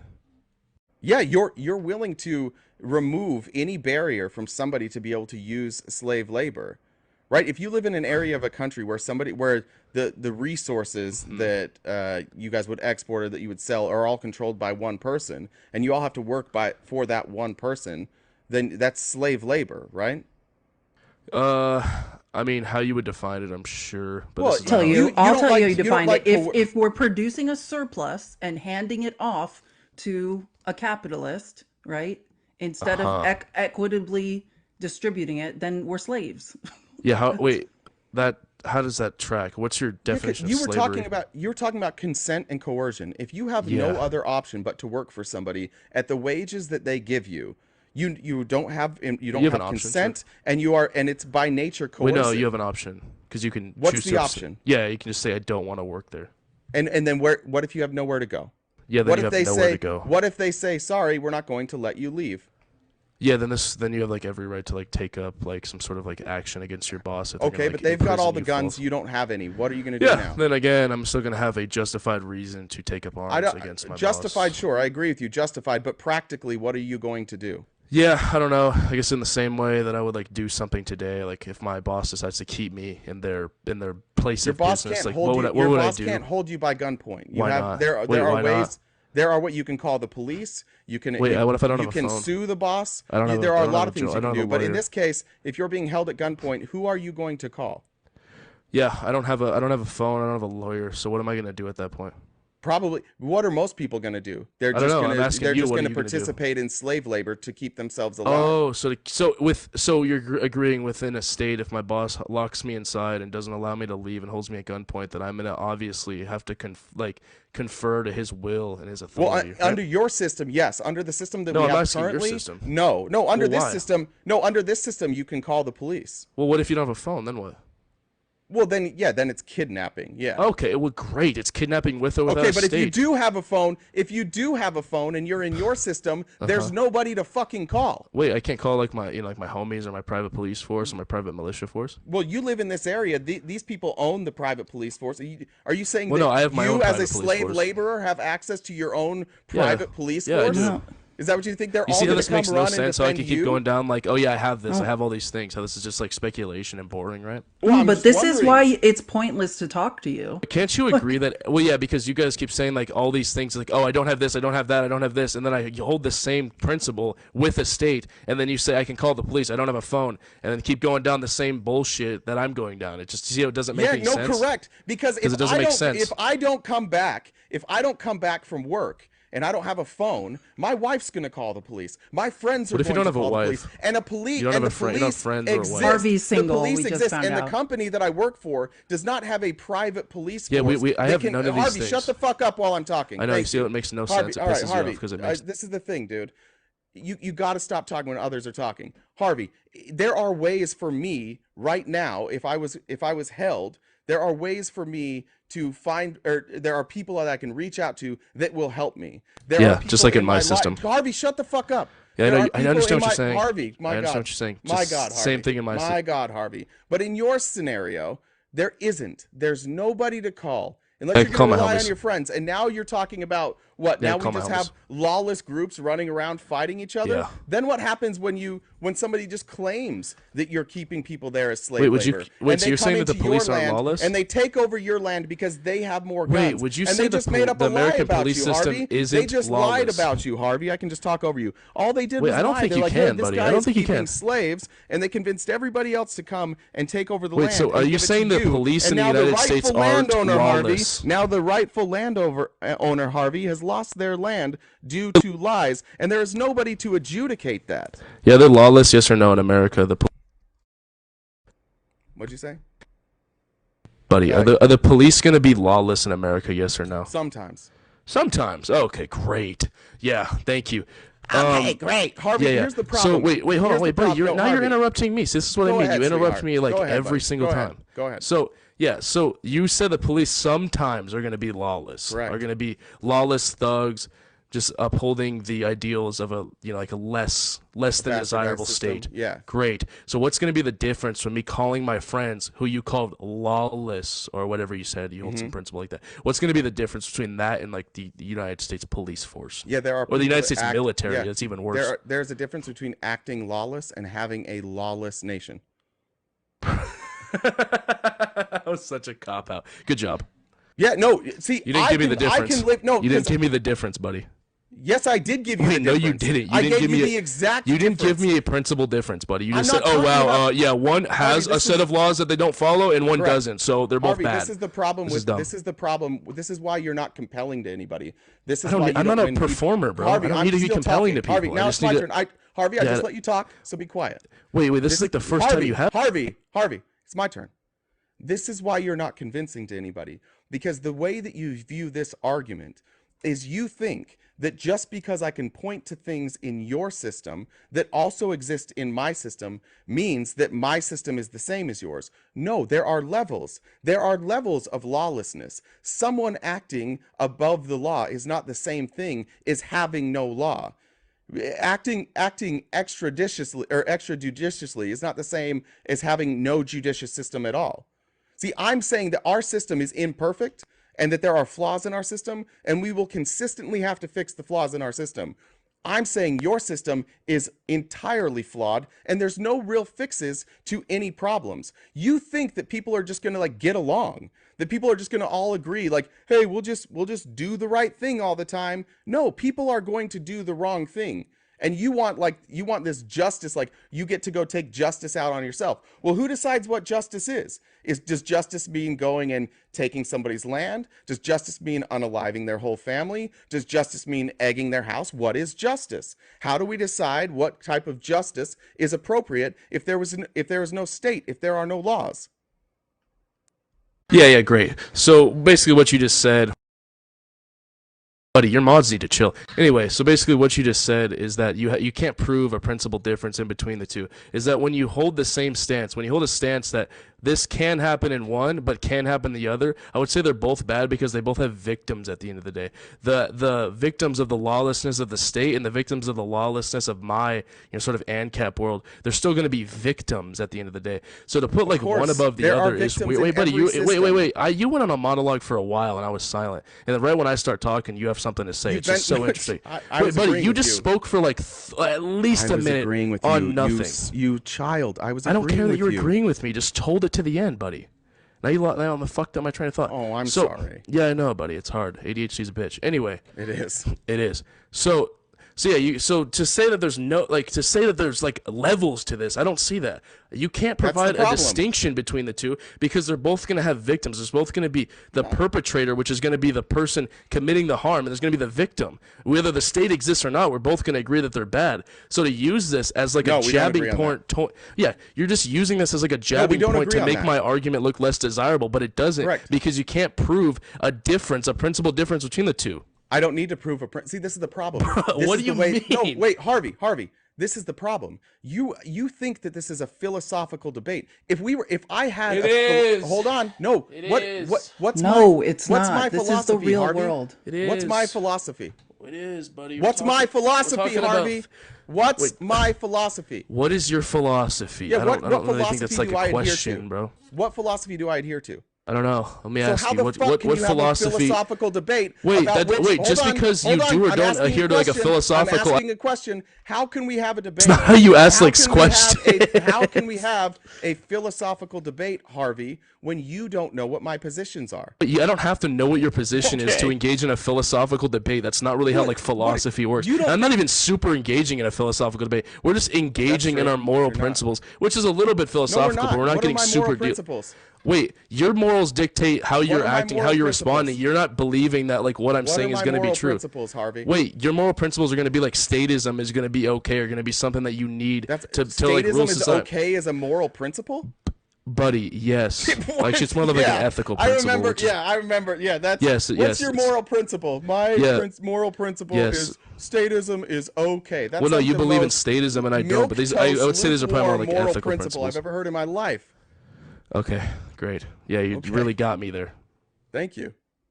Anyway, do you have anything like else of like some sort of like high intellect to say, Yeah, I like would high just say virtue? this, Do you have any high Harvey. virtue points? Yeah, I would just say this, Harvey. No matter how Okay. you engage with others, there are going to be rules and there are going to be agreements that we come to on how we interact with society. It's a pipe dream to think that your libertarian ideals could ever play out in this country. There's 350 million people here. There will always be a hierarchy. There will always be a set of rules. And you advocating that we abolish a state that can represent us and do the bidding of the people and stand in the way of tyranny is stupid. It's a really stupid take. And when you and your only counter argument to any of this is that everything that would happen under what you want already like happens on a smaller scale right now. And you're saying, let's do it on a bigger scale. And I'm saying, I prefer the smaller scale. Yeah, to say like tyranny is going to exist like within my system, as though Yeah, this is a it'd be an critique. oligarchy, No, like, great, great, yeah. immediately. Yeah, great. Yeah, you're saying this is like a critique of my system, that tyranny exists, and like that we need some sort of state to represent us. So we can just look at the American system. But would you say that throughout the American society that no tyranny has exist? No. Is this a yes or no question? Does tyranny No. exist within American society? No. Okay, so like slavery, manifest destiny, Jim Crow laws, you wouldn't say these are tyrannical things I of the said- state? That's not the question you said. I are you said, saying- no, I'm saying that is the tyranny question I definitely asked. exists. I'm saying tyranny definitely exists. Great. So why do we need a state, a tyrannical state, or something that could become tyrannical at any Because time it limits to the tell amount us, of because to it tell limits us? tyranny and it acts as a check on Wait, tyranny. wait, and hold on, your hold on. Wait, system let me has ask you no the question. check on tyranny. Wait, let me ask None. you the There question. is no check Wait, on there's tyranny. no check for the state either, Yes, buddy there is. boy. Wait, Yes, what was there the is. check for the mustache man in 1942? I'm sorry. Was that in America? What was the check? I'm sorry. Was that in America? Wait, what was the check? What was the talking check about on? our Wait, country, what you was the check potato. on? What was the check on Manifest Destiny? Explain that to me. Again, I've said that. No, there- explain to me what the check was on Manifest There Destiny. wasn't, but what's the check exactly on- because but the what is state it has now? no checks. But When what the state is wants it to do now? something, But they have what no is it checks, now? buddy. Harvey. Buddy, this is not that hard of a Harvey, what is it concept. now? I know Harvey. you're just smooth brained and you don't understand. Harvey, gonna mute you now with the insults. What is it now? Where did he go? Jen, Yeah, don't do that. Why Jen, is please, he gone? Harvey can come back up. Jen, please don't do that. Everyone enjoy the silence. Guys, tap the screen. We're not even to 100K. Let's work on getting arthritis in our hands. Just keep, every time Harvey speaks, just tap the screen. Talk about fascism, but like Jesus Christ. Okay, let me ask you the question now. I missed you when you laughed, Harvey. Immediately. Manifest Destiny, is there a check against Thank that you. now? What were you saying? I'm sorry, I didn't. Is there a check against Manifest Destiny now? Is there a check? Yes, but was there at the Is there time? a check against? Hold on, let me walk. I don't even go think there through- is. What's the check against Manifest? Is I don't there know. is there a I'll check say no. against? Is there a check against slavery now? No, we enslave people all around the world. Let me. As far as slavery, talking like the transatlantic trades. I like, mean, can you own sure. a person? No, yeah, that Can you- specific type, that that very very specific type of slavery. We do have laws against that now, yes, but that's not Terrific. saying that the United States doesn't Terrific. Now, participate in slavery all across the world and Terrific. Now, actively are you allowed- benefit from it. Terrific. I'm still going. Now, are you allowed to, let's say, hold like witch trials? I don't really know what witch trials are. I've heard of the Salem, Salem witch trials. Never Can you researched it accuse personally. somebody of being a witch, and if they're found Like the convicted, you Spanish burn them? Inquisition type. I know situation. I would say you should be able to. There's some weird old ladies that should go to jail for witches. I'm asking, absolutely. can you? In this country, Probably. can I you don't convict fucking somebody know. of being a witch? Not legally. I don't know. Did we used to do that? Like I could just said, I don't know. I've heard of the Salem witch trials, but I've never The point is researched it. having a state is not a perfect system, but having a state allows you that when you find glaring holes in your system and injustices in your system, the state acts as a mechanism to ensure that those injustices don't happen again.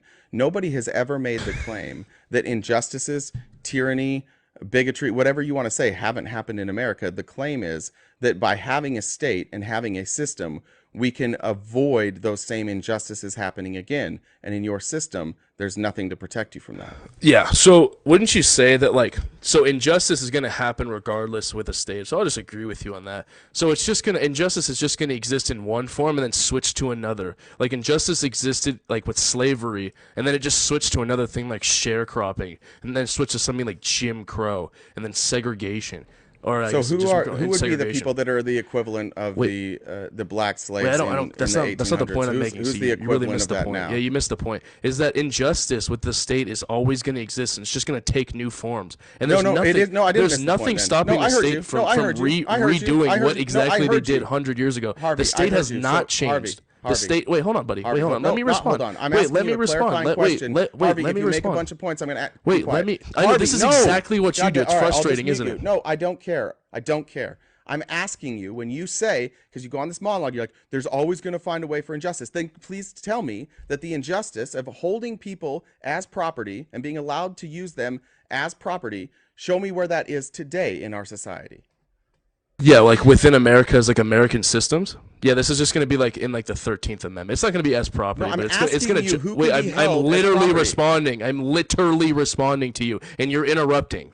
I'm literally responding to you. It literally says in the Constitution that you can be a slave to the government when you're a prisoner. And there's a big like prison industrial complex that makes people slaves on a daily basis. They pretty much own them until their time is up. It's more of like an indentured servitude type bonded slavery type deal. But same principle applies. It's labor without payment. Correct. Now, if we want to undo that, how would we undo that? Yeah, it's going to be changing the Constitution, but this is just Okay, gonna, now in your system, how do you undo it? yeah, in my system there's no prisons, so I don't Sure know. there is. Why can't you have your own prison? Why Yeah. can't you have a You prison can- on Private your prisons. land? Yeah, For private anybody pri- who, wait, yeah, private anybody prisons who can ventures onto your exist. land, Wait, why sure. can't you hold them in prison? Well, yeah, sure, but this wasn't the question asked, buddy. No, but even it's the then, question if I'm you, yeah, asking wait, now. okay, yeah. So private prisons can exist. So if I have a society where I have a prison and I have a court system, like they're obviously going to be on my land in my society consensually. So they broke one of the laws that they consented to as a reason for their or as a Wait, they consent as to a- what? Yeah, they consent to my laws because they live on my property. So if they break these laws, then they're subject to my punishments. And if Wait, they don't who- like this, who they can decided? leave. Wait, who decided it was your land? Yeah, it's just because I homesteaded it. I have a legitimate claim to the land. Okay, who adjudicates that claim? Yeah, myself, my intuition. Okay, so if somebody else comes in and they build there and they say, no, this is my land. I was here before he got yeah, here. it's just going to be like and then he private showed up. arbitration. Who's yeah, going to private adjudicate arbitration. that? Yeah, private arbitration. Oh, and how do you ensure that the private arbiters are not corrupt? Yeah, you can just hire a private arbiter that you trust. No, that then is- their is private corrupt. armies fight each other. Yeah. Well, yeah, but that's what if just gonna what exist if with or you- without a What state if you again. just This have is somebody wait, that you know will always again. This be doesn't an matter arbiter because that- this that exists with rules or in without your- a state. Doesn't matter because it exists with or without a state. Listen. I get to answer. I get to ask the questions. You don't get to just keep going. Well, How because do- you how interrupt do me we- every time I wait, try and answer. Oh. So how do we ensure that people don't just have private arbiters that just do what they say? Because you can hire your own private arbiter, buddy. Yeah, that's the question I'm asking. The private arbiter that you Because they're gonna hire, be impartial, How does that's the the point person of an that you're- arbiter. How does the person that you're arbitrating with ensure that your arbiter isn't just doing your bidding? Yeah, because it's going to be a private arbiter that holds no position either way. How do you know? Wait, how do you know that they hold no position? Because that would be like their job or their employment, or But that would what just if be you something paid they're them like off? hired on to do. You don't think people would take bribes in your system? Well, yeah, I'm sure that would happen. Sure. Oh yeah. So who's going to fix that? What happens when you have Well, the it's just gonna arbiters? obviously, like, what lead to what a happens victim, when that's all the fine. arbiters do just like our rating agencies did? Which look, I'm Oh, handing you a wow, phone here. great. That made There my you go. point I just for me. handed I you a phone. didn't- Now be quiet. I didn't know have you to got make it. excited about that. I know you got excited about that. I know, gave 'cause you I a don't even have phone. to make the so point. What, I know. Calm down. So what happens in your system? What Yeah, happens in my your system's system? just There's gonna, like, nothing. this In guy's- our wait, hold on, system, hold I on. can Wait, say, buddy, you in asked me our a system, I question, can buddy, go to buddy. the rating agencies, Yeah, you- and I can go and I can. You add asked me a question and won't let me add respond, then- Oversight to the ratings agencies. How do you do oversight? In Great. your So system? yeah, let's say like private arbitration is going to be like a piece of employment, and someone realizes that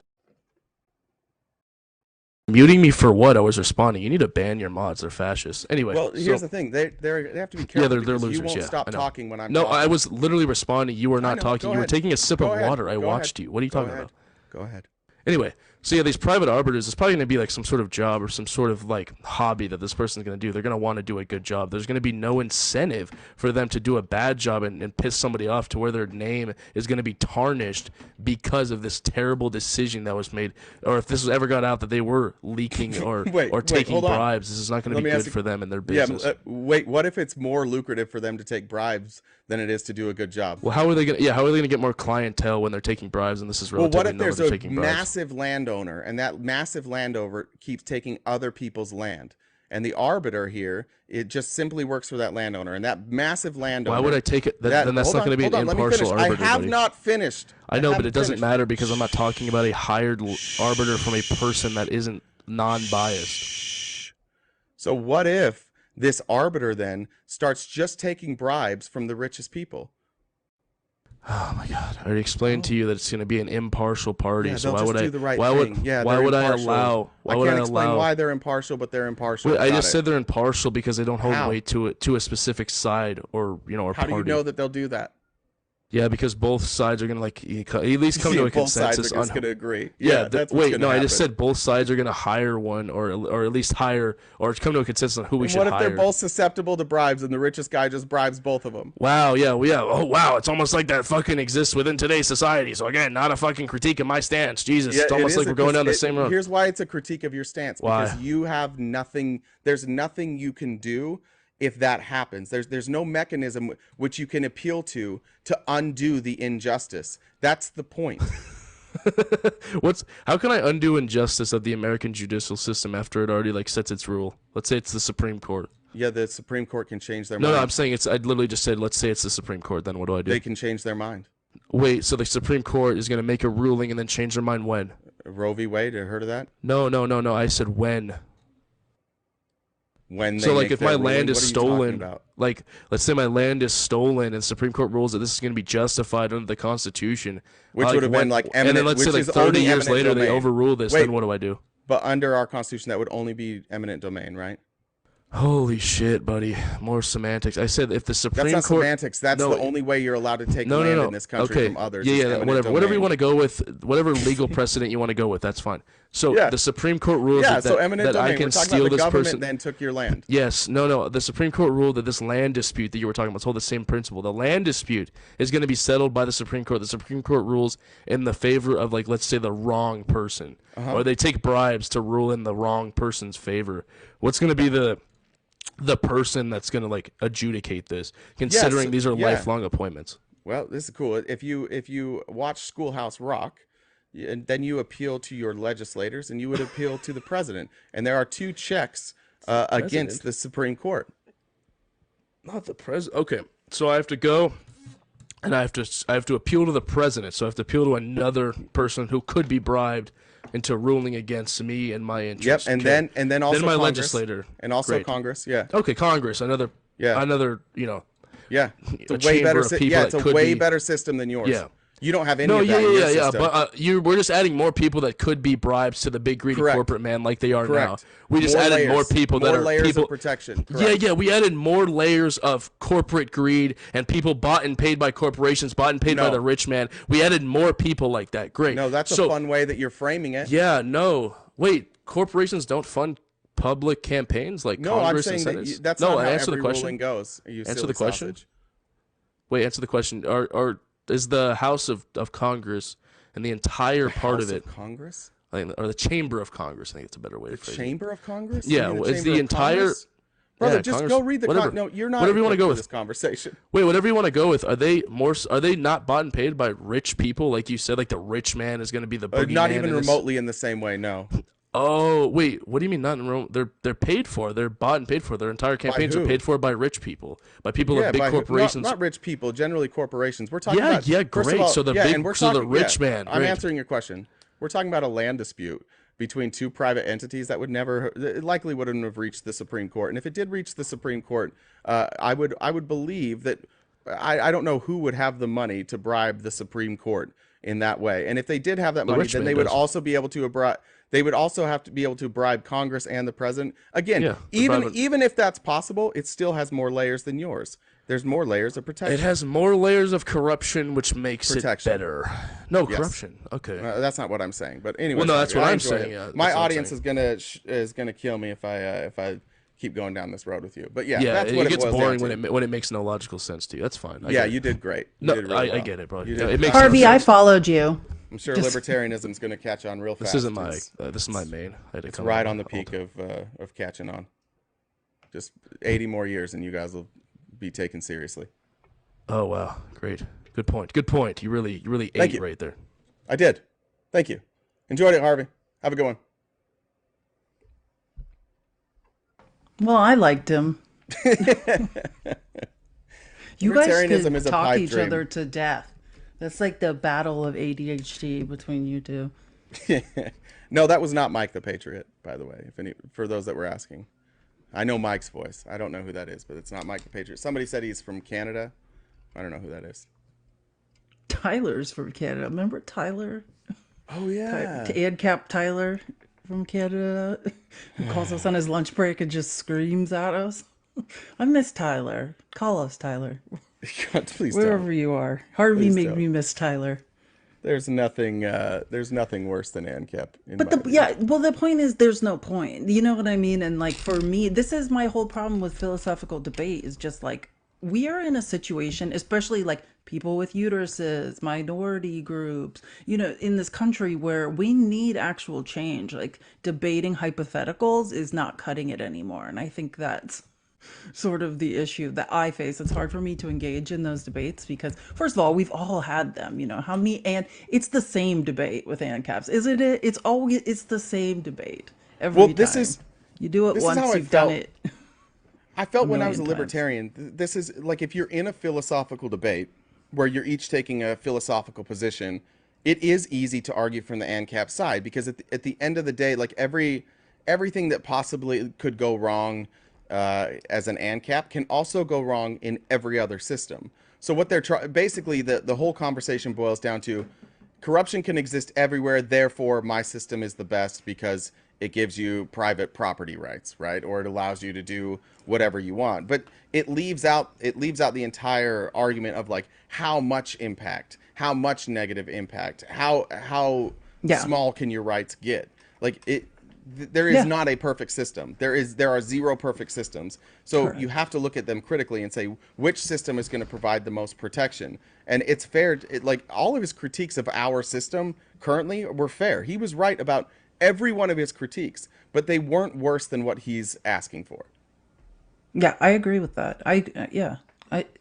It becomes about degrees, right? Like, And there's no room for ANCAP, that in a it is the philosophical purge. debate. And my thing, like certain ANCAP society, like I think we do great in there. Like I welcome the purge. Like, if this is gonna be like, you know, whoever can amass the most power wins. Like, you know, that's fine. The problem is like they see themselves as individuals competing, and like at some point I think where society has gone wrong and like where we've gone wrong with capitalism is the onset of individualism. Like when we stop seeing ourselves as communal, as a community, that is the issue. Like I don't just want to go around stepping on people. That's what I did in corporate America. I was great at it. Like I say, meritocracies agree with me, but I'm not fighting for just me. Yeah, I feel like philosophical, like if you're having a philosophical debate, it's like a game of chess. Yeah. But like on the other side, the person's like, I don't agree to, like, I'm the person on the other side that's saying, I don't agree to these rules. I'm going to move the pieces wherever I want in the way that it like best suits, right? When you have a philosophical debate, there's like a set of rules, and it's good because it's a way to critique the theory. Like if you're having an actual philosophical debate, it shouldn't be emotional. You shouldn't be appealing to authority. You shouldn't be appealing to like what's a little bit better. You're having a debate in order to critique each other's philosophical ideas, and it's meant to be like an academic study. It's not meant to be like a political debate. You can't have a philosophical and a political debate at the same time because you're talking about like what's going to be ultimately like the best option or what's going to do the least amount of harm or the greatest amount of good depending on, you know, how you're arguing. But you can't have a philosophical debate with somebody else who doesn't have like a philosophical grounding for their views. I don't subscribe to a philosophical belief or economic theory even. So that's why it's hard, like for ANCAP sometimes to have that debate. You know they're used to arguing like their ANCAP versus communism or something like that, and you have these two opposing views with very defined attributes, and then you have that debate and you figure out which one's better. And I think those are useful, and I think they're interesting to watch. But if we're talking about politics, it doesn't make a lot of sense. They can be migraine inducing. Yeah. I don't is the problem. Yeah. It's like my focus is just on real change and discussing what's really going on in this country. And I think also those debates can be very hard to follow. Like I'm here for our audience, right? Not necessarily for the people that are debating us. And like when we're not clearly communicating something or teaching, maybe it's my educational viewpoint that it's hard to get through that. But yeah. Anyways, let's move on along. Maybe I wanted to do you know what I was doing during that debate? I like was just Coloring? tapping. No, I just went in here on my backup account and just tapped the screen for the entire time.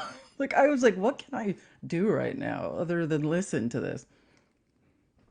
Yeah, put yourself to good use. All right, so we pick back up where we were. Yeah, well, I wanted to play a clip of Jim Jordan this morning. Jim Jordan is out of his mind. Let's see. What? Like, yeah, 14 is what I want to play. I got to find the clip though. I think it's this one. So Jim Jordan was on, you know who, Maria Bartiromo's show yesterday. God, Sunday mornings with Maria Bartiromo. If you just, I mean, you could listen to her, you can bang your head against the wall. It's a personal choice of what you want to spend your time doing. But Jim Jordan is just outright lying. And I want to play this clip because I think this is a good example of what the House GOP is up to. Well, if we pass it out of the committee, then pass it to the full House, which I think we can do, then it goes to the Justice Department. That'll be the Attorney General's decision whether he's going to press charges. But if he does, I mean, it could be up to a year of jail time for failing to come and comply with a deposition and for subpoena deposition to be interviewed by Congress. So this is serious stuff. So if you don't understand what's going on, Jim Jordan is talking about defying congressional subpoenas. In all fairness, he is an expert. Yeah, he has a subcommittee. He's created a subcommittee a while ago. Like we need one more sham committee, right? A subcommittee of his judicial committee, and the purpose is to hold people accountable for evading subpoenas. I don't know if we're going to start with Jim himself. I think we probably should. He is the longest subpoena dodger, like him and Andy Biggs. I mean, are they going to hold themselves accountable in this subcommittee? I don't understand. I don't know what they're at this point afraid of testifying for. I don't know. It would go a long way if Jim Jordan really cared about this. He could just say like, okay, I'll comply with my subpoena. You guys comply with yours. Exactly. Like that. That's the way to fix this. And instead, he puts Republicans in such a bad position. Republicans, you should be upset about this, by the way, Republicans. If Hunter Biden is as guilty as you think he is, if Joe Biden is as guilty as you think they are, then you should be really upset at Jim Jordan. And James Comer. And Andy Biggs for not complying with their subpoenas and making it possible for people to be able to say, like, no, they're not going to do it, so I'm not. If this is what you're upset about, if you agree with Jim Jordan that they should go comply with the subpoenas, then ask Jim Jordan to comply with his. Because as soon as he does, he has leverage. He has a leg to stand on. He has a moral high ground. But Republicans have no ability to subpoena anybody and have it be taken seriously because they don't comply with theirs. It just goes to show like how, I don't want to say unintelligent Kevin McCarthy is. Why would you place someone at the head of the Judicial Committee, right, who dodges subpoena?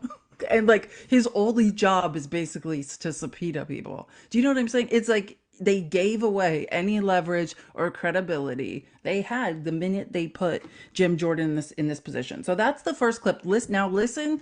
You think that's bad? I just want No, it got worse. Listen to this. Like, this guy is out of his Believe you mind. will get all of these depositions done by the end of January. Some of the people you just mentioned. Give us your sense of what the most damning evidence is that you have so far on Joe Biden regarding bribery, potential money laundering. These are the terms that you and your colleagues have been using. Where's the evidence? And do you believe you're going to find more from these depositions by the end of January? I do. To the last question, the most, I think, damning evidence thus far is what we got from Devin Archer when we deposed. Did you hear that? Okay, so I just want to give you an idea of like, this is exactly why they're doing the same thing they did to Devin Archer now to Hunter Biden.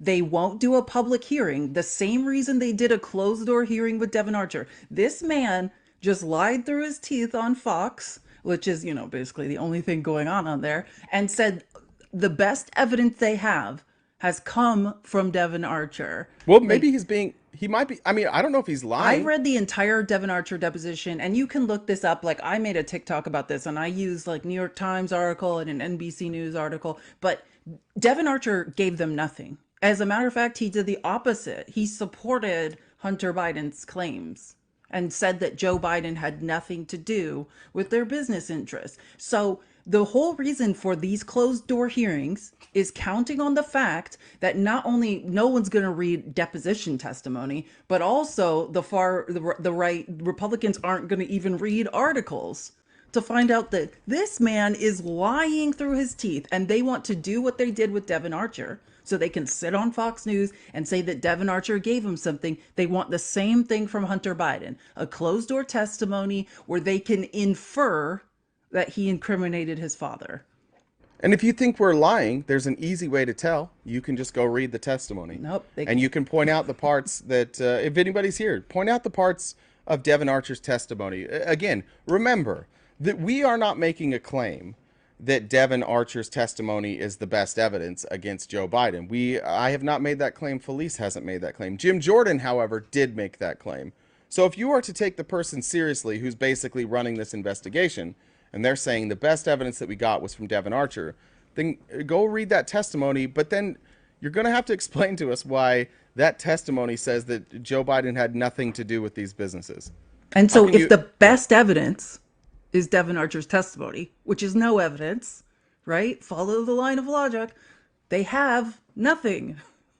Jim Jordan went on Fox News yesterday and said, we have nothing. You will have, this is shaping up to be a year that could be absolutely devastating to the MAGA movement.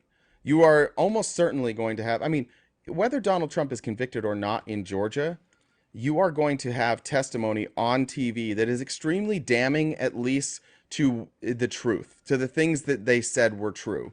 Whether he's convicted or not, it will come out that a lot of what Donald Trump said and told the people, the American people, were lies. He's going to be twice held liable in civil cases, and he will have many more cases with evidence pouring out. You have an economy that is stabilizing, and now you're going to have a Joe Biden impeachment attempt that will go nowhere. It has no shot. There is no evidence that they can find. This is not good for you, MAGA. You guys chasing this has not been a good strategy. What you should do, and what you'll probably see them do more, is double down on the border. That's your thing. That's what they should be doing. That's what, if you wanted to win this election, you should focus on the border and give us real solutions on what you're going to do to fix the problem at our border. And that solution better be something besides close the border, because that's not popular. That's not going to win. You're going to need a better answer than that. But it's almost like they have no plan other than to complain, and all the stuff they're complaining about turns out not to be very true. No, I listened to, Trump did like 3 rallies this weekend. And Good. I'm so sad I missed those. Yeah, you are not. It's like my ears are still bleeding, like they're ringing from this. I just want to play you something. I mean, there's so many to choose from, but just listen to this. What they've done, and they ought to, you know what they ought to do? They ought to release the J6 hostages. They've suffered enough. They ought to release them. I call them hostages. Some people call them prisoners. I call them hostages. Release the J6 hostages, Joe. Release him, Joe. You can do it real easy, Joe. This guy, what he's done to people. And what I mean, I Really? don't even know if there's anything to say about it. I just Yeah, I have something to say. Dear Donald Trump, you can't just change what words are. They're not hostages. They are convicted criminals doing jail time. That's not a hostage. So when he's like, some people call them prisoners, I call them hostages. Well, that's because they're prisoners. We don't call them hostages because they're not hostages. But this is the new jury thing of that the their right does. peers Yeah, we're just gonna call them convicted something them. else that's not real. By the way, the same group that has a real problem with who they perceive men as calling themselves women.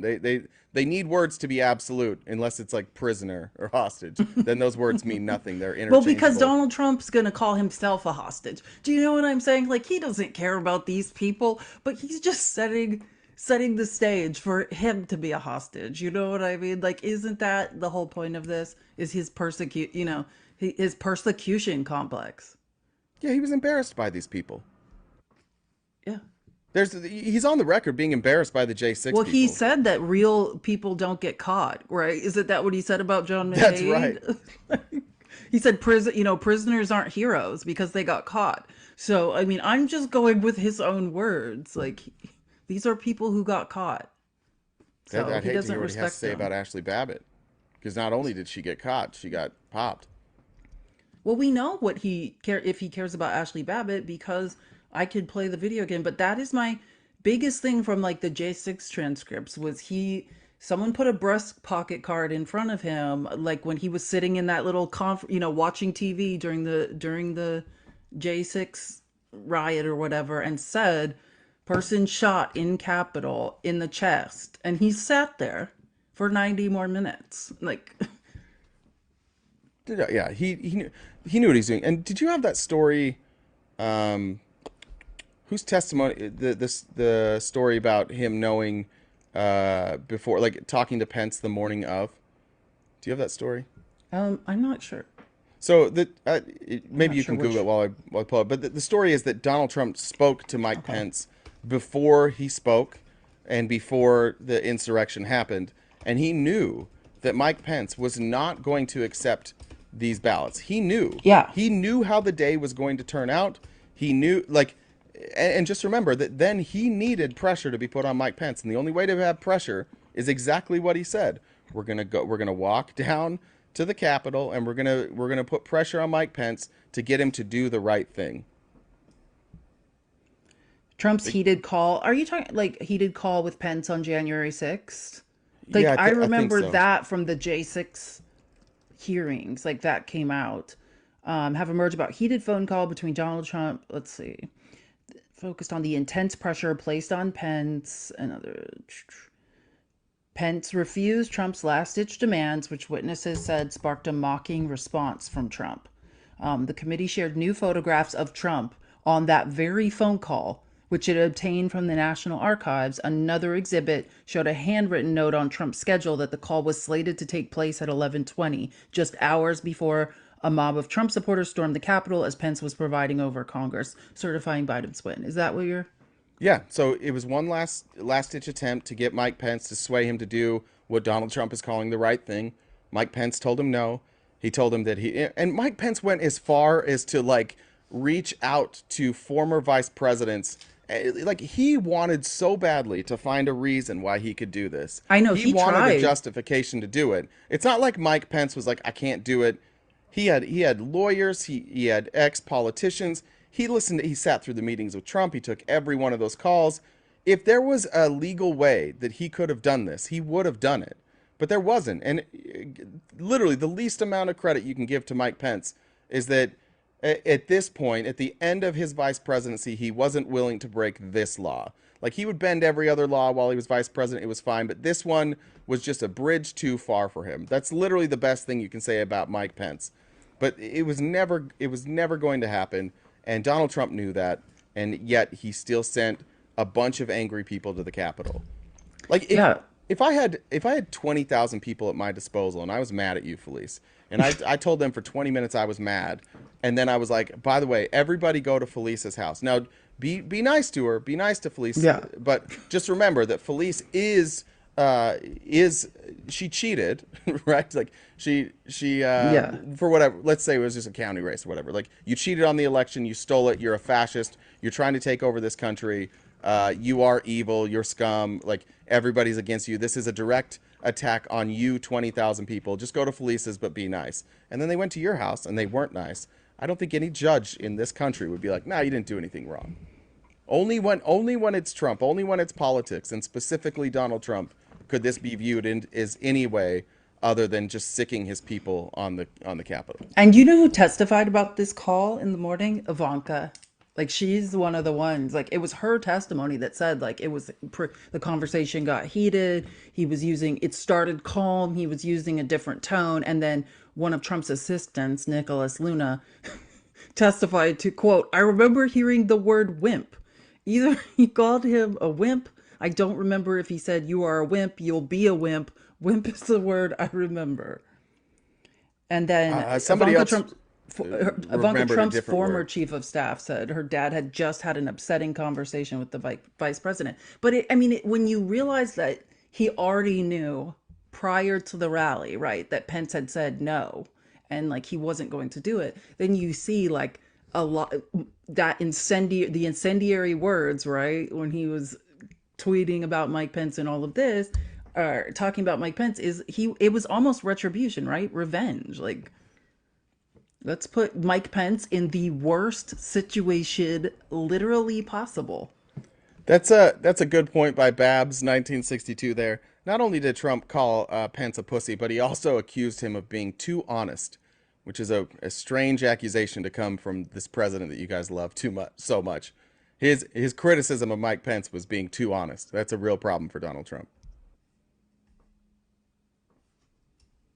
Yeah, I'm just reading more about this call. Like, Well, and I saw in Discord, Amy Lou said she just got Taco Bell delivered, so now I wanted Taco Bell. So we both got distracted. Are you joking? You live in Arizona with some of the best Mexican food in the country, and your choice as an indigenous Mexican, I'm horrified by that. I think we all have like this. Make you Mexican food before I let you eat Taco Bell. That'd be great. I think we all are a little bit self-destructive from time to time. Oh yeah, I think Taco sometimes, Bell. like, there's good Mexican food out there, and I think maybe I don't deserve that. Maybe I just deserve Taco Bell. One of the most depressing moments of my life, like back when I used to drink like years and years ago, I remember like waking up like and just like my face like was stuck to like a Taco Bell wrapper. You know what I mean? I was like literally like my pillow was a Taco Bell hard taco. And I remember like looking at the bag and like it was alone in my house and I had spent like $35 on Taco Bell. As you do. Like, when you have it what in delivered. God's name was I buying? At like 2 in the morning, like I spent like $35 on Taco Bell. That was Did a you eat low it? point. Well, I mean, I slept on a hard taco. I think some of Did it you? got No, into I'm my asking. mouth. Did you eat it after? Yeah. Oh no, not the next morning. No, You I was like coward. I was like disgusted. Oh, I don't know about day old Taco Bell. I don't know. It doesn't reheat well, does it? Well, it also doesn't. I one time we had was it? I think it was McDonald's that we had in the fridge, and we went on vacation for like 3 weeks. Oh, and no, came you back. didn't. It looked identical. It didn't change at all. Like food should a hamburger. Yeah, it should that's been- deteriorate. It should Yeah, decompose. the bun was still the same. It was like a little bit crusty. Everything on that burger had not changed one bit. I think if I would have thrown it in the oven and heated up, it would have tasted exactly the same. You brought up Dan Scavino. We can move Oh, there. yes, Thanks. yes. What Whisper number actually is just that? sent me the link. The MSN. This is from MSN yesterday, saying that the tweet urging January 6th protesters to remain peaceful was actually written by Dan Scavino, and that Trump was not happy about it. Shut up. So as Donald Trump watched rioters storm the Capitol on January 6th, What article is? Could you say the name of the article? let in a me. second? I'll send it to you. I'll send it in the chat with Jen there. Yeah, in case, and just to give the stuff about Dan Scavino, I don't know how ABC News when did ABC News like start doing some real journalism? ABC News, somebody at ABC News has some contact inside like the DC courts because This they is- keep this is breaking MSN. stuff. about, well, I'm just saying, it's ABC News. That's where I'm going with this. ABC News broke this weekend that Dan Scavino has flipped, or I don't know if flipped is I want to use that word, but has talked to Jack Smith. And Dan Scavino, if you don't know who he is Mark Meadows number two. Like this man, they called him the Trump whisperer because like there, he had apparently some special thing where he could calm Trump down. Like he did like a lot of the dirty work when Trump was angry. He was like one of the only people that could sort of like pacify him. And so he has all the information Mark Meadows has, Dan Scavino has, and it looks like, and is being reported specifically by ABC News, that he's spoken to Jack Smith. Like that is damning for Yeah, Trump. so Scavino apparently wrote a bunch of tweets to propose to Trump, and that was the one that Trump was posted. But they said Trump was upset that he had to be talked into this. Like he was upset at everybody else. He thought everybody else was chickening out too, and he was very reluctant. But that made my morning this morning when you told me about Dan Scavino. I assume I'm the last one to know because I turned off all social media this weekend, but I assumed I was last to know. But I think not a lot of people understood who Dan Scavino was, like how pivotal that really is. That is on par with Mark Meadows. and That's probably one of the this is a biggest good names we've heard. this is a good reminder that all the charges against Trump, again, all of this information, every accusation that you guys blame the media for, that is, the fake news media, this is all coming from people inside of Trump's inner circle. Every bit of evidence is coming from Trump people. I think Dan Scavino is currently working for Trump, I believe. I think I don't know if he's just like a senior advisor or what he is right now, but he still works for Trump, right? I'm actually not sure about that, but I thought I read that this morning. I'd be scared after all this reporting came out. Can somebody Yeah. tell me, my keyboard, the batteries on my keyboard died, so I can't type anything right now, which is Okay. devastating. But if somebody can look, I think he's still a senior advisor for the Trump campaign. So if anybody wants to check that for me, that'd be terrific. Pull back to our outline there. I don't know if Dan Scavino honestly is crazy enough for the new Trump administration. Like, let's see. He's now a paid senior advisor. It's in the ABC article. So the ABC article that broke this information about Dan Scavino talking to Jack Smith, it's actually in there. And this came out a day ago, and it says, yeah, who first started working for Trump as a teenager 3 decades ago. Did you Yeah, know he worked that? at his golf club. He I was didn't like know a that. caddy. And is now a paid senior advisor to Trump's reelection campaign. Yeah, and the article, if you want to know, that we're talking about, it's called "Special Counsel Probe Uncovers New Details About Trump's Inaction on January 6th." It's essentially Dan Scavino, like, and now this article that Whisper sent about, he didn't even write the tweets, and it's Dan Scavino basically saying, like, testifying to, like, Trump didn't do anything to stop January 6th. Which, if Trump was anticipating Dan Scavino's testimony, it makes a lot of sense why they're starting with all of this crazy rhetoric about, oh, evidence was lost by the J6 committee. And because it's Trump's trying to say, I did do something, like that narrative isn't correct. Because all of the interviews by the J6 committee, all of those people have sort of been testifying to Trump's incompetence or unwillingness to find a solution, if you will. Yeah, It says uncovered previously undisclosed details about former President Donald Trump's refusal to help stop the violent attack on the U.S. Capitol 3 years ago as he sat watching TV inside the White House. Yeah, I'm putting a video together now, but basically on Trump's claims and his evolving story of January 6th and his evolving excuses in January 6th. And I hope I started it last night. It may take me a couple days, but I hope it lays out like I'm trying to link the stories and the leaks as they come out, and just watching how Donald Trump takes like a defense, and it's blown up in the media, and he has to take a new defense because this is like defense number 50. Yeah. It is. It is. His defense is not consistent. It's got to be devastating to be a MAGA person, like trying your best to keep up with what his defenses are, and you've got to really be up to date. David's great at it. David evolves with his. No, because they just don't care. Yeah. It's just whatever Trump says that day, they're like, this is it. It doesn't matter to them that it literally contradicts what the defense was the previous day. You know what I mean? It's like none of it can't all make sense. He's contradicted. Like, were you lying yesterday or are you lying today? But they don't care.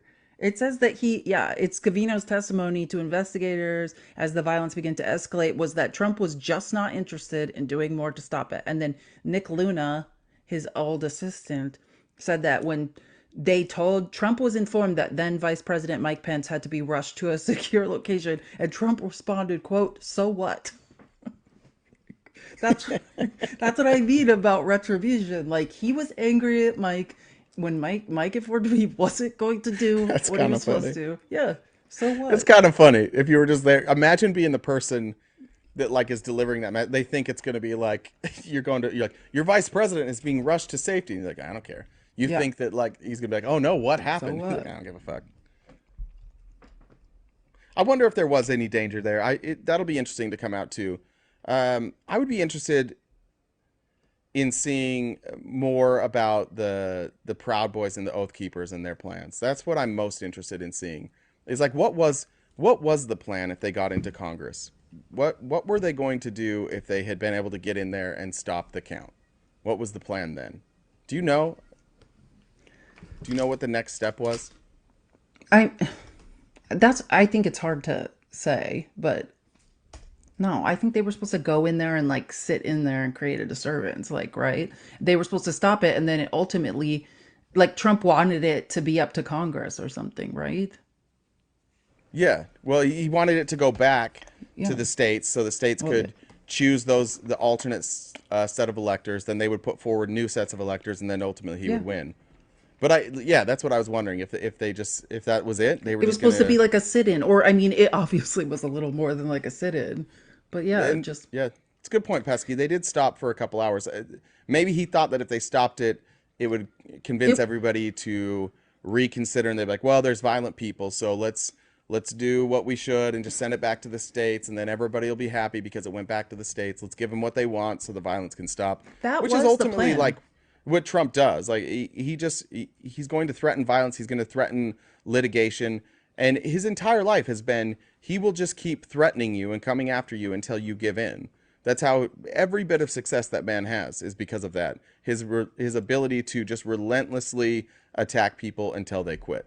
well, and it's detailed in the new best witness ever for every investigation going on, Kenny Chesborough's email, right? He's the architect of the fake elector scheme, and he detailed it out. Like, it was all about creating enough doubt in Mike Pence's mind. That's what all of this was for. Those lawsuits had to be filed in each state by December 14th. Then the fake electors emulated exactly that process. They sent those certificates. The J6, the riot happened at the Capitol. All of this was just to create an illusion and intense pressure on Pence, because if he had said, oh, we need to send this back to the states, then they had how many? You said 1/3 earlier, but like, was it 1/3 of the Congress that are insurrectionists, or is it higher? Right? Like, It's so hard to tell.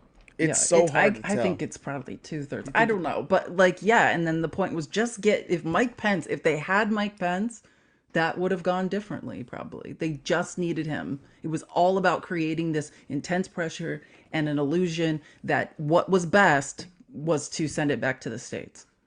The reason I say 1/3 is because I think that most of Republicans in Congress that we hear from are not smart enough to even understand what was being given to them. I don't think they have any sense of constitutionally what's okay. I doubt many of them even understood how the election process worked. There's no way they understood what a fake set of electors were. I think that most people in Congress are not free thinkers. I think most of them, specifically the MAGA ones, they just do what they're told, and they repeat what they're told, which is why Of they can so course. confidently lie.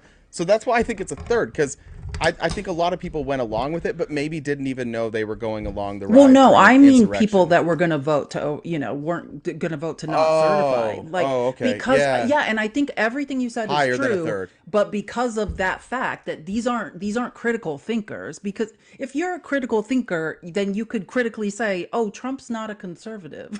Right? Like, if any, they can't even reach that. Like, they just vote along party lines. And like you That's a saw, good. like Yeah, think what happened to Chip Roy. He is in a district where he voted against or he voted to certify. Have they ever let him live that down? Like, whenever Marjorie Taylor Greene has a bad day, she screams that. like, Chip Roy has never lived it down, because the only goal is don't think critically, don't take an opinion, don't think about what's best for your constituents, just vote with us. yeah, that's a good point. I wasn't looking at it that way. 100%. Like, I think it would have been a 20% maybe that would not have voted for it. I think the pressure, if you're in a red district, if you're in a MAGA district, the pressure to vote the other way, and then you have an out as a congressman too. You're like, even if I didn't believe it, this is what the people wanted in my district, so I have to do this. Yeah, you're right. It would have been much higher than a third. Yeah, and did you see that? Just speaking, this I think it's pretty relevant, but he's going to Harry Dunn, the Capitol Police. He's going to run for Congress in Maryland's third district. Oh, is that the one that's opening up? Yeah, he just announced, I believe, like I think on January 6th, which is great. I mean, as a marketing person, like that's great. You know what I mean? That's That's a good. Yeah, great that's true. marketing push. I like what he's doing there. But yeah, he's going to run in Maryland's third district, and like, I really hope he gets it. You know what I mean? Oh, Let Annie's district. There you go, Annie. Vote for Harry Dunn. Meanwhile, in Arizona, we have the shaman. We have the J6 shaman. You know what I mean? That's right. Somebody help us. Carrie Lake, Kelly Ward, J6 Shaman, we got them Some people, all. Maryland's got Harry Dunn and Jamie Raskin. We have the J6 Shaman and Andy Biggs and Eli Crane and Paul Gosar. Like, somebody send help to Arizona. We When you need said Maryland help. has Harry Dunn, that sounds like an insult. Like, it sounds like there's something wrong with people from Maryland. And look, Hole's from Maryland, so there is something wrong with Maryland. I think Maryland has great legislatures, though. Like, I think Maryland's government is running well. I think a lot of states around there. What's the other one? Wait, who's the governor of Maryland? Which state's governor is Paul Hogan? I don't know, but would you Who's give me who's like Paul Hogan? Is he the governor of Maryland? Am I making this I up? thought that was Massachusetts, but I could be wrong. Give me a Is second. it I have batteries in the other room. Let me go get some. It's driving me nuts. I can't Google okay? anything. Please go, and I'll be so right I back. can talk to everyone without you interrupting me. Do. Okay. So did someone say yes? Is Paul Hogan? Okay, yeah. That then Maryland, you guys have great things happening. I love that guy. Like, talk about his handling of COVID. Like, we always talk about, can anyone name a Republican who is acceptable? He's one, the governor of Maryland. Like, he's doing good things. So I do approve. Let's see. Yeah, and I was just okay. So a lot of things that came out on January 6th that are interesting is just all the hypocrisy. Like, Mike Johnson was one who blamed Donald Trump for the Capitol riot, and it's just so interesting that now we have to listen to Mike Johnson marching to a different tune. He just released all of this new whatever J6 footage, and I think it's very ironic, right? That now they're releasing all of this J6 footage. And why is it we don't have one screenshot of Antifa, right? Where are the undercover FBI officers? If they're combing through this footage, right? The Freedom Caucus, and still all I heard on Saturday was that this was Antifa, right? For some reason, Antifa tried to disrupt the certification of the president that they wanted, that they voted in, right? And the Republicans have combed through all this J6 footage, and yet we don't have one screenshot yet of Antifa or an FBI agent. Like, where is it? Where's the proof? I'm tired. We keep hearing, oh, this is a great segue. Clay Higgins and his ghost buses. Can he please? That's right where I was going with that. Oh, that you was right where were? I was Yeah. going with that. Yeah. Clay, he spent all J6 screaming about the ghost buses and the FBI agents in the ghost buses, and still, like, listen to this. He posted this. I don't even, it says media. Quote, Congressman Higgins, what's your response to DOJ vowing to prosecute all Trump supporters criminally responsible for J6? Me, quote, Garland Ray, the whole cabal, they're the J6 criminals and will most certainly be prosecuted by we the people. Their names are already forever cursed. Is Clay Higgins okay? Cursed? Yes. There's something wrong Plus in the Clay neighborhood. Higgins and the ghost buses. Who you gonna call? You look good Ghost on that. buses.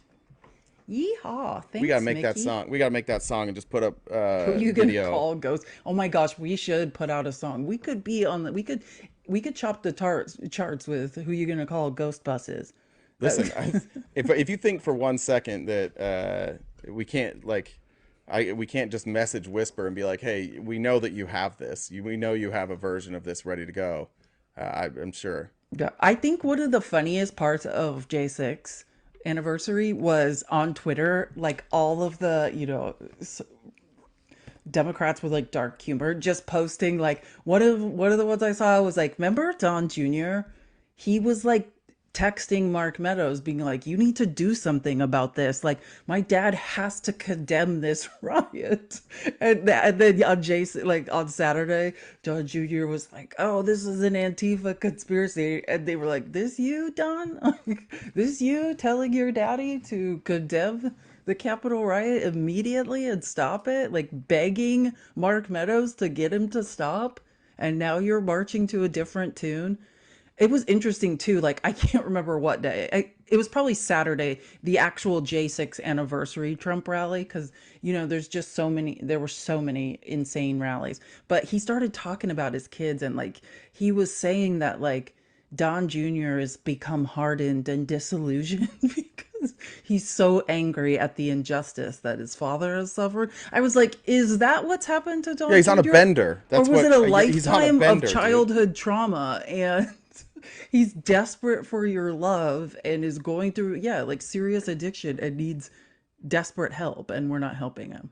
Without trying to be like an apologist for Don Jr., just like, and any of these kids, with the exception of Ivanka, like Ivanka gets to do what she wants, right? Because her dad. Oh yeah, has and her dad has a crush glowing on her. praise for Ivanka. That's And she can glowing leave the praise. administration. She's going to be fine. But Don Jr., if you read the history, Mary Trump's book talks about the relationship between Donald and Don Jr., and he consistently, in front of people, including Don Jr., would just be like, he's an idiot. He's a moron. He doesn't know what he's doing. Yeah. He would consistently berate him in front of everybody. So now you have Don Jr., who probably the peak of the respect from his dad came when he was going across the country defending his dad, or going across the country campaigning for his dad. And then his dad won, and they did it together. And then he had his podcast and he had his book, and he got fully bought into this MAGA shit. And then we know that he knew that that the election was not going to be won. We have text from him. I think it's on November 5th. This was a text to Meadows when they're talking about ideas for keeping his father in power by subverting the electoral process. By the way, again, November 5th. This is pre-election, right? What day was election? 9th. 8th? Yeah, so One 3 of days those before. This text about subverting the electoral college process, he said, it's very simple, Junior texted to Meadows on November 5th. We have multiple paths, and we control all of them. After the election, Don Jr. received numerous messages from supporters and others. Given the date, this message likely originated from someone else and was forwarded. Oh, that wasn't what I was looking for. Where was the other part of that? I'm like, that wasn't. Oh, here it is. We have operational control, total leverage, the message reads. Moral high ground, POTUS, must start second term now. So this is on November. Oh, it was on the 6th. And then November 7th, Joe Biden was declared the winner. So we know that Don Jr. knew that his dad lost. We know that before his dad lost, he knew that they had a plan in place. And none of these plans are coming together. And yet he's put himself on the line. Don Jr.'s done. If Trump goes down, Don Jr. goes down. He has no identity of his own that he can run on. Nobody gives a shit about him. He can't turn on his dad because he will never be perceived as a hero. He will never be perceived as a likable character, even if he turns on his dad. His only option is to go down with the ship. That's it. And that's why you see Don Jr. on a fucking bender. That's why you see his wife just lose, like she's turned into a crazy person, or girlfriend.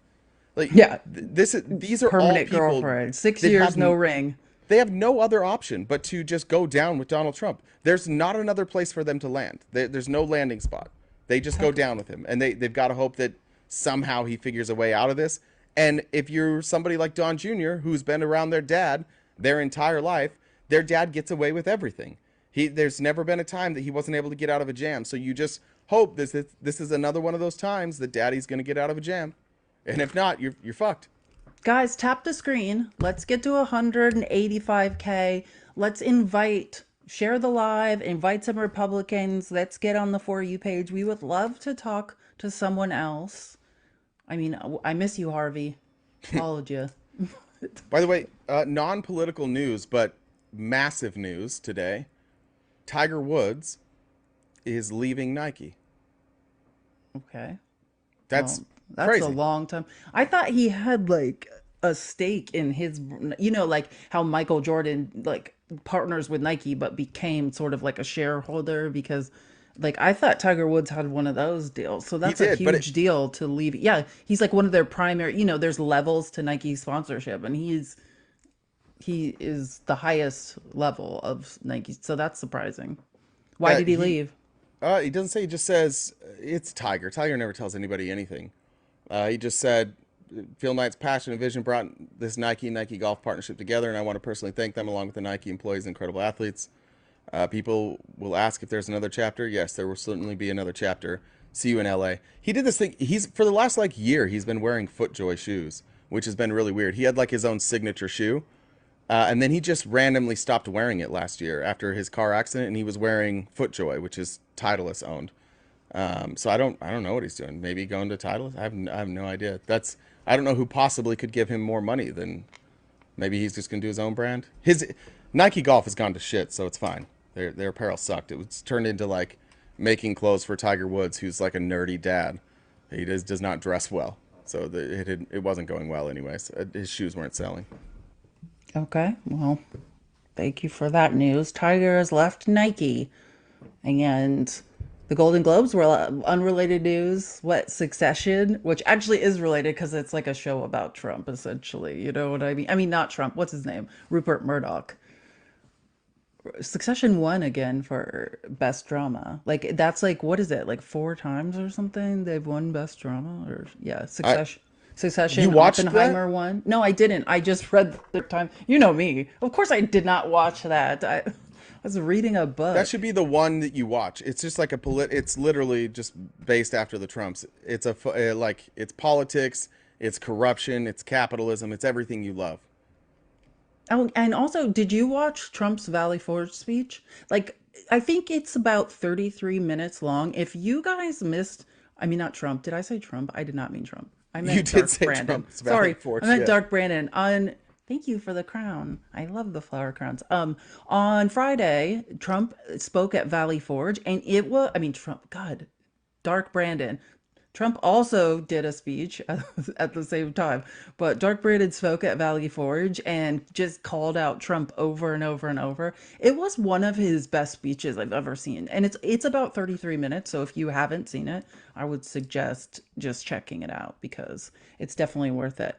Another thing, I just loved my whole day. January 6th was just spent reading hypocritical statements made by, these people who now claim that J6 was Antifa, Marjorie Taylor Greene called January 6th an ugly stain on MAGA 3 days after the Capitol riot. Did you know that?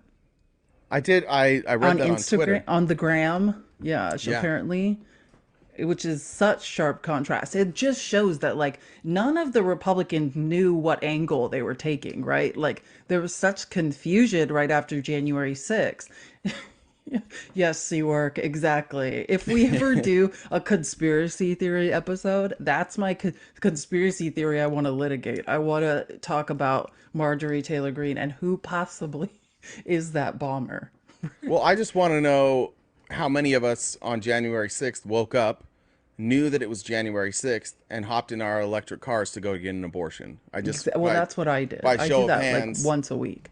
yeah, I know we do that every day, but I just thought on January 6th that would be a perfect day to get in your electric car and go get an abortion.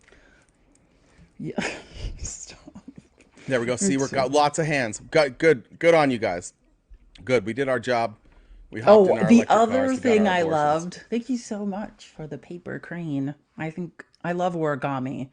I was gonna say the other fun thing to do on J6 was, all the new J6 footage. They can't actually find it T4 or FBI officers, but what they did release was horrifying they footage deleted that of footage. violence. Police. They deleted Oh all yeah, that the Antifa. J6ers did. The J6 committee did. That's all the footage that would prove anything. But instead, they released horrific footage of terrible violence. Like one of the let me click on this. One of the clips that was going around include footage of Trump fanatic Danny Rodriguez driving a stun gun into the neck of Officer Mike Fanone after he was abducted by the mob. And I had never seen this. I don't remember seeing this part. Hold on, and I'm talking about number 39, if you don't know where I am in the outline. And it's horrible.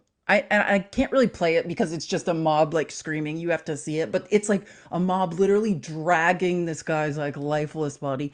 And it's funny because it's almost like, you know what I mean? Either there's no good footage to release to appease MAGA that proves anything they want to prove, or they're doing the opposite and trying to just show MAGA like this was a horrible thing that happened. Because so many horrific clips came out that prove the exact opposite of their narrative. By the way, Danny Rodriguez, who essentially, as soon as he was caught by the FBI, just spilled the beans on everything. He said, these are direct quotes, "I'm not smart. I'm so stupid. I'm an asshole. I'm a piece of shit. I am a fucking piece of shit." And he was worried that his mom was going to find out. For all the people who accuse us of being in our parents' basement, this is literally a grown. Like, I don't know how old Danny he has gray hair in his goatee. I have no idea how old he is, but old enough to have a goatee and have gray hair in it. And he was worried that his mom was going to find out. By the way, that story though, remind me of the officer's name again. Oh, Mike Fanone. Fanone. Yeah. Yeah. When you hear Mike Fanone just tell the story of how he was pulled into the crowd, So awful. and then he got tased. He said in the side of the head. Yeah, Like, just tased or in the side neck. of the head. It says in the thing. And was being beaten. And he said that the only reason that people stopped, and it wasn't everybody, he didn't know what to do, so he just started yelling, "I have kids. I have kids. I have kids." And enough people heard that and wanted it to stop that they convinced some of the others who were hearing the exact same thing to stop beating him.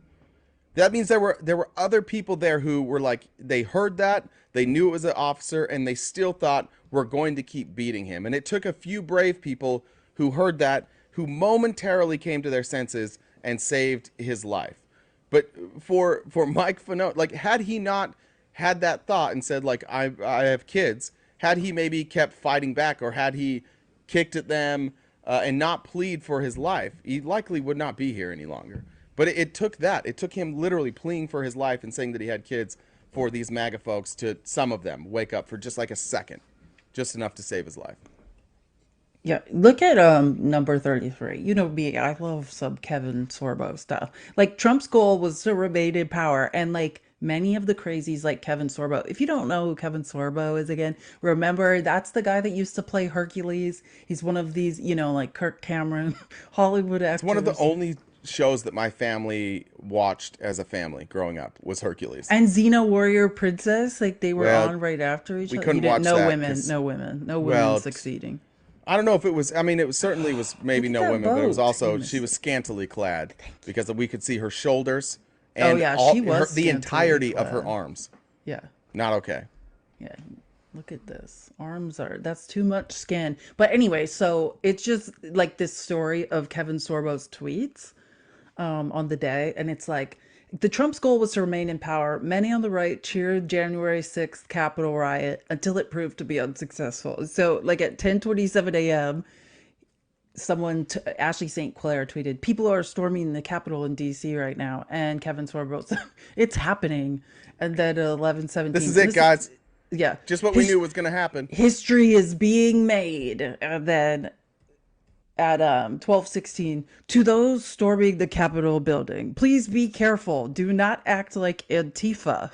Respect the police and know they are mostly on our side. They are simply trying to do their job. And then at 1 p.m., Kevin Sorbo's last tweet is, Antifa led the charge into the Capitol building dressed as Trump supporters. But still, we can't find any evidence of that. And in fact, we're blurring people's faces. So either, Mike, they're blurring people's faces to protect Antifa, or they're blurring people's faces who are far-right Trump supporters. You know what I mean? But, what makes yeah. more sense? By the way, when he says do not act like Antifa, I think that was bad advice, because it was just a month or so prior to that Antifa was just outside the grounds, and that they had thousands of people outside the grounds, and they were protesting peacefully behind the barricades without moving a single barricade. In fact, the only time any sort of like problem happened when Antifa was there was when Donald Trump wanted to go take his photo op at the church, and he demanded that the people be moved, and Capitol Police had to come and move Antifa out of the way so Donald Trump could walk down there safe, right? He had to walk to that church safely. He needed his path cleared. And by the way, he just said, if they don't move, just shoot them in the leg. Typical Trump stuff. Like, it's fine. There's nothing wrong with just shooting people in the leg when they're standing in the way of your photo op. We know what Antifa does when they go to the Capitol.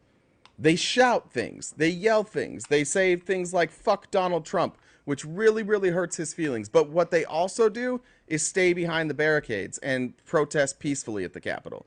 So Kevin Sorbo should have been saying, please act exactly like Antifa. Stay behind the barriers and shout a bunch of shit at Mike Pence and Nancy Pelosi. All things that are totally protected by your First Amendment. You can say whatever you want about Nancy Pelosi from behind the barriers. Do it all day long. You can chant, it was stolen, stop the count, whatever you want. But stay behind the barriers, don't go in the building. That's what Antifa did.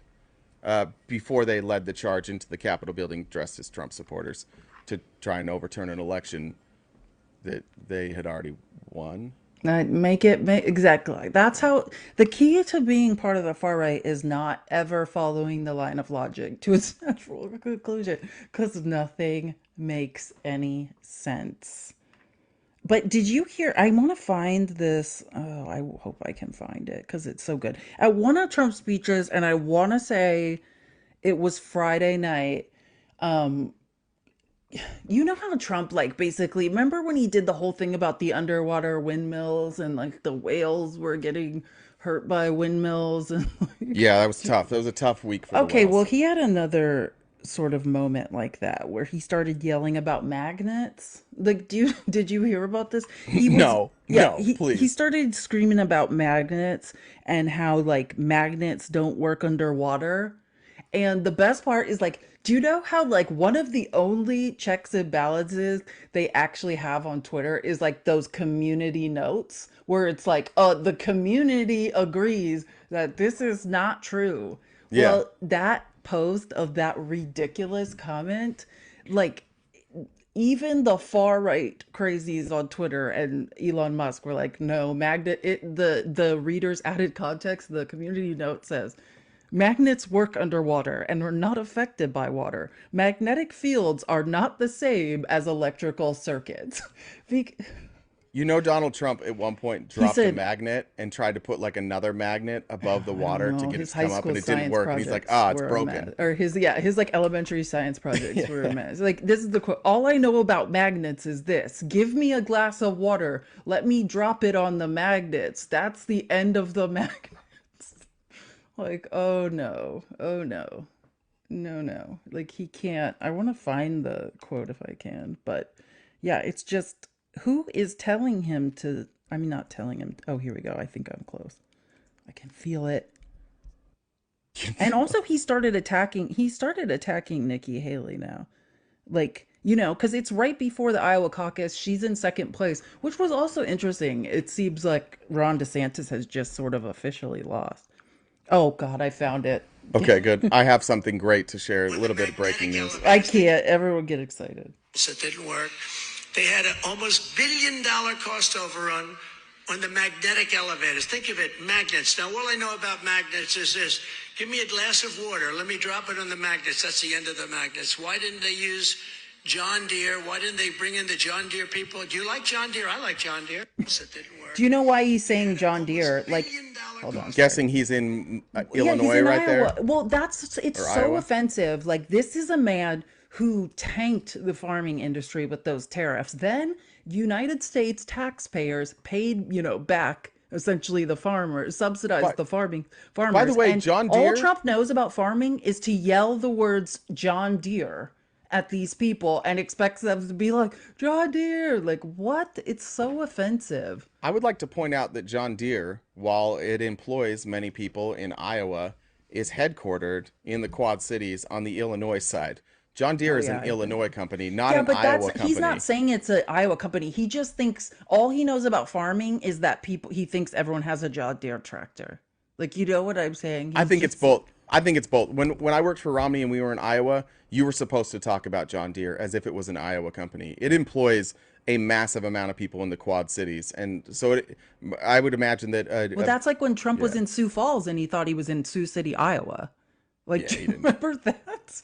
Like, he doesn't. He was in South Dakota and thought he was in Iowa, or was it the other way? It was probably the other way around. Like, it's just he's like, "Hello, Sioux Falls," and they're like, "No." The man. They're like, has "Wait, are we in the no wrong place?" idea.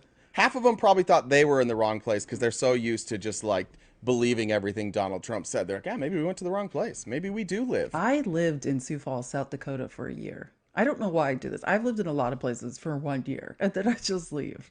And talk about being in the wrong place. Been there. Well, I do have breaking news from our guy I'm Andy excited. Biggs.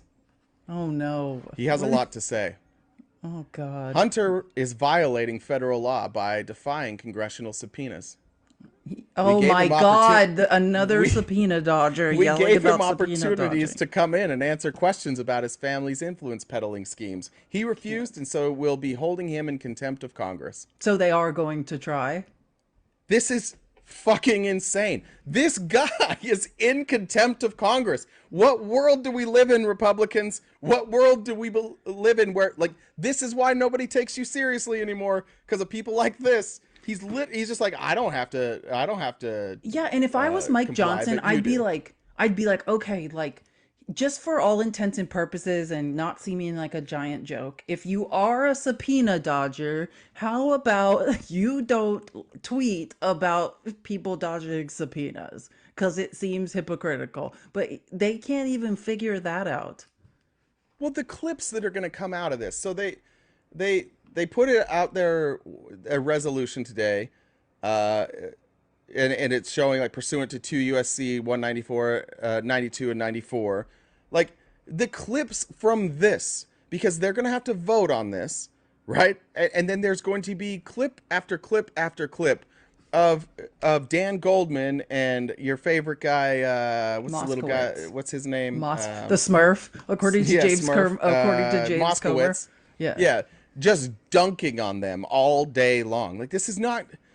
I don't know if Republicans know that there's other places besides just their little circle. Like, this is not a good move for you Republicans. You're going to look so stupid.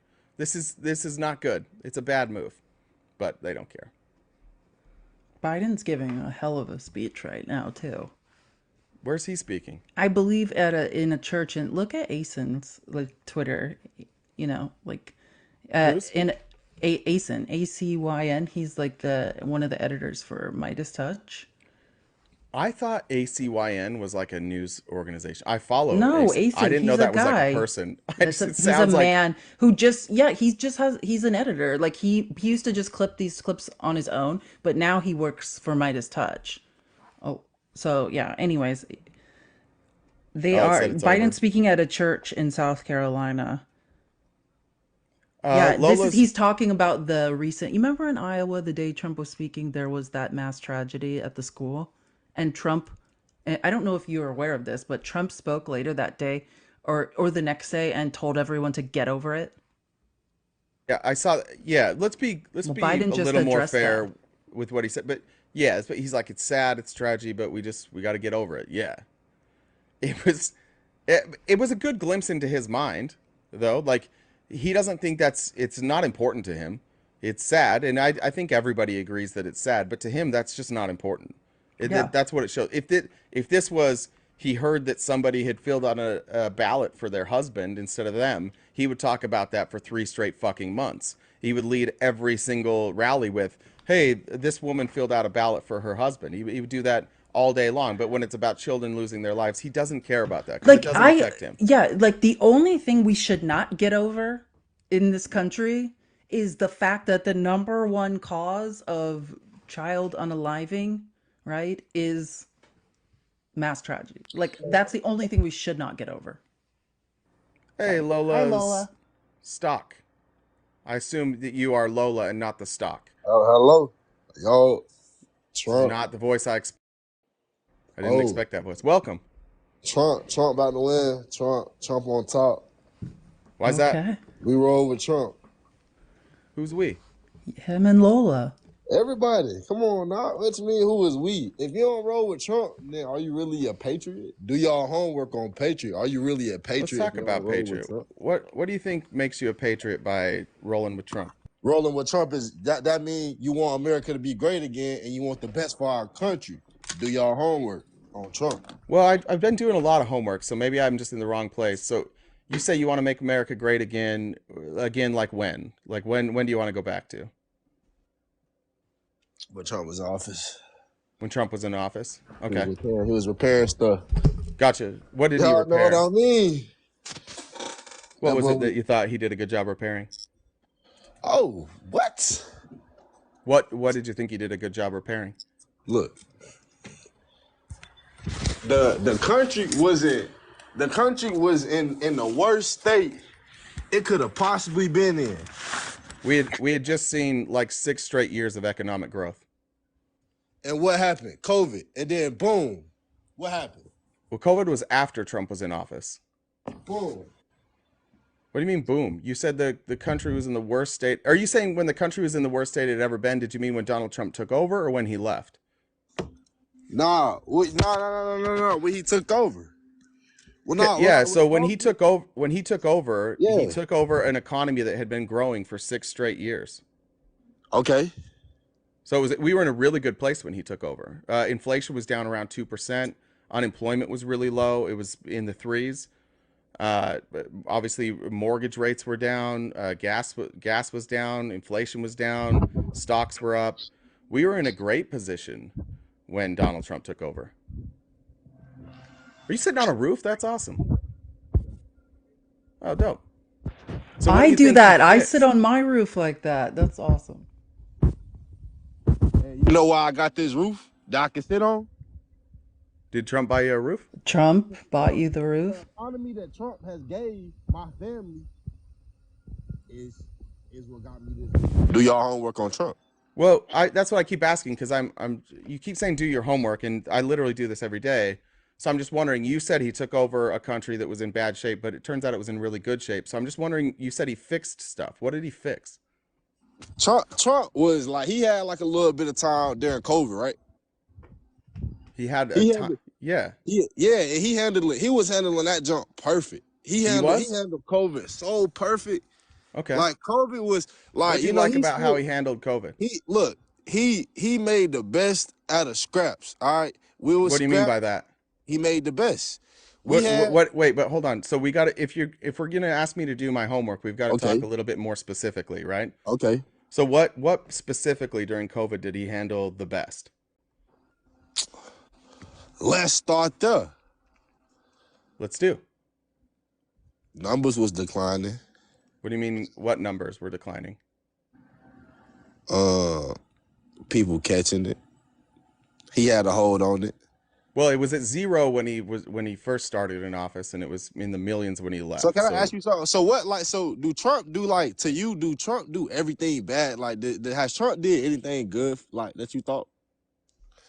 Yeah, I liked his criminal justice reform. I like that too. I like that he was mostly hands off when it came to like marijuana legislation. I think most Republican presidents probably would have campaigned on that.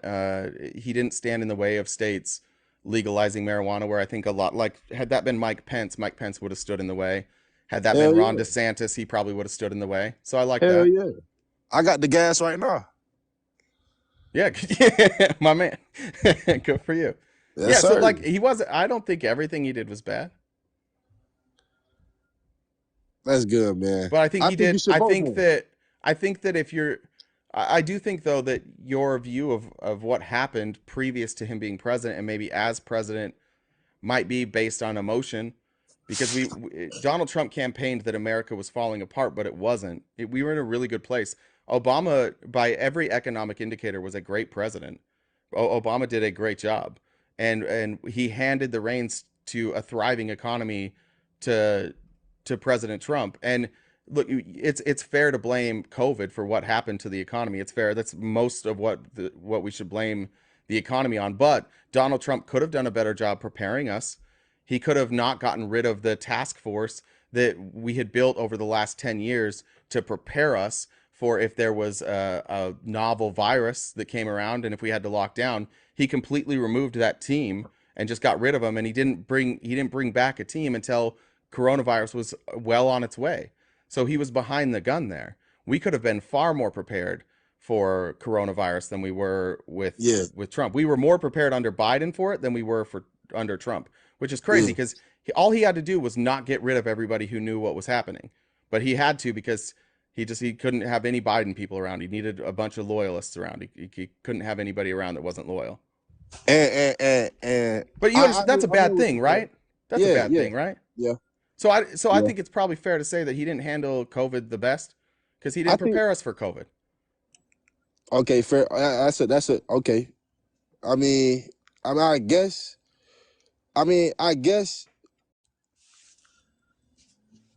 But let's talk about motherfucking Biden paying Biden. Why are you paying all this money if we in all this debt? Like, what the fuck? Well, I don't know if Congress controls the purse, right? So it's not Biden. Though, but he's supporting this shit. But don't complain about the debt unless you just mention that Donald Trump put us in a massive amount of debt. Also, your guy is responsible for a huge percentage of that debt. Nah, we was returning. We was doing good. Economy was doing good. We weren't. We were going in. So under Donald Trump, deficit spending increased.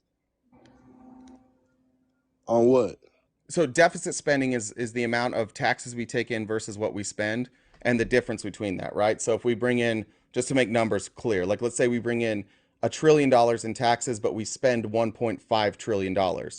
That's $500 billion of deficit spending. Well, yeah, so under Trump, that number kept getting bigger. Under Obama and Biden, that number progressively has gotten smaller.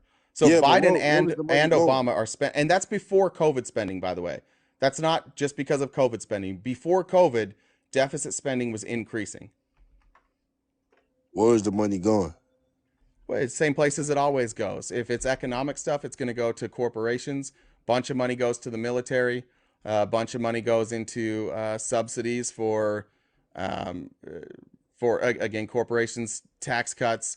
You got to pay for schools. You got to pay for roads. I mean, literally everything. Foreign aid. I mean, Trump was giving foreign aid to Ukraine and Israel, just like Joe Biden is.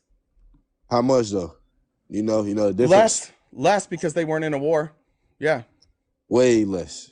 Yeah, way less, but he was still giving it. I mean, that's the crazy thing. He was still giving that aid. He wasn't cutting our deficit. Yeah. I think you should vote red, man. I was a Republican my whole life. I held office in the Republican Party. I was a Republican until Trump came along, and I think that the Republican Party has lost their way and turned into a party where I don't know very many Republicans that can even explain why they're voting for Trump. And I mean, you've been very kind, but I don't think you've been able to lay out any sort of reason why I should vote for Trump. What you mean? Well, everything we've talked about so far, you've been a little bit wrong about. Bro, look what Trump did for me. What did he do for you? He bought you a house? He keep the economy going. Someone in the comments said you're up there hiding from your wife. Is that true? Literally nobody was working when Donald Trump left office. What he got the economy booming. No, he didn't. But my life. No, wait. We have higher stock prices now than we did under Donald Trump. We have lower unemployment than we did under Donald Trump. But yeah, that's okay. Yeah. I actually heard about this. That was his work though. That was his work. How is it his work? Wait, hold on. That was his work. That was his work. Wait. That was his work. It was his work because the improvements have all happened after he left office. How did it get better? What did he do? Foundation. Okay, what did he do? What did he do? I had because I remember talking to somebody about this. Well, just but talking to obviously you saying that you talked to somebody about this, and so now you believe it. He was helping out zones. You're talking about opportunity zones? Yeah, that has nothing to do with the stock prices. Let's try something different. Oh, well, yeah, you talking about like that directly. I mean, politics don't directly affect stock prices though, because if you think about it, like the last year, like sure they do. Was it? Nah. Wait, hold on. What if they said? What if Biden came out right now and said, you no longer can use gas for your car? Do you think that would affect? Do you think that would affect oil prices? Yes, but okay. So politics can. So real quick, so I'm just pointing out that politics can influence stock prices.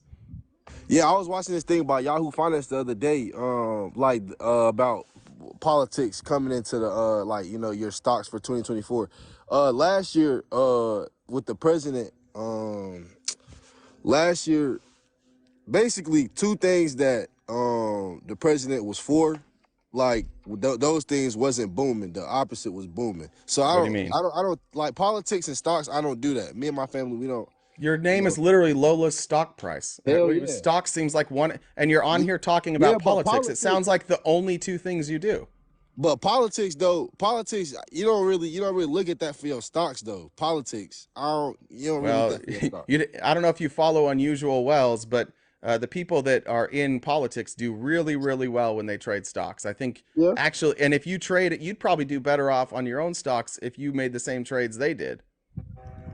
No, I do some of that. Okay, so you just said that. Wait, you just said that you should. You just said you didn't, and then now you are. Politicians. No, not politicians. I don't follow what politicians invest in. Well, and I have sheets. Like I have a financial advisor. Things like that. Sure.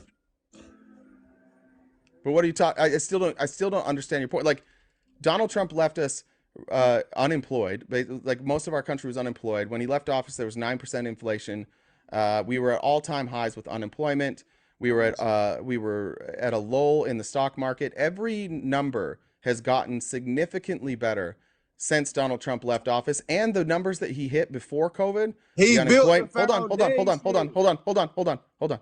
Every number that he hit before COVID, like the record unemployment, record stock prices, we have surpassed those numbers under Joe Biden.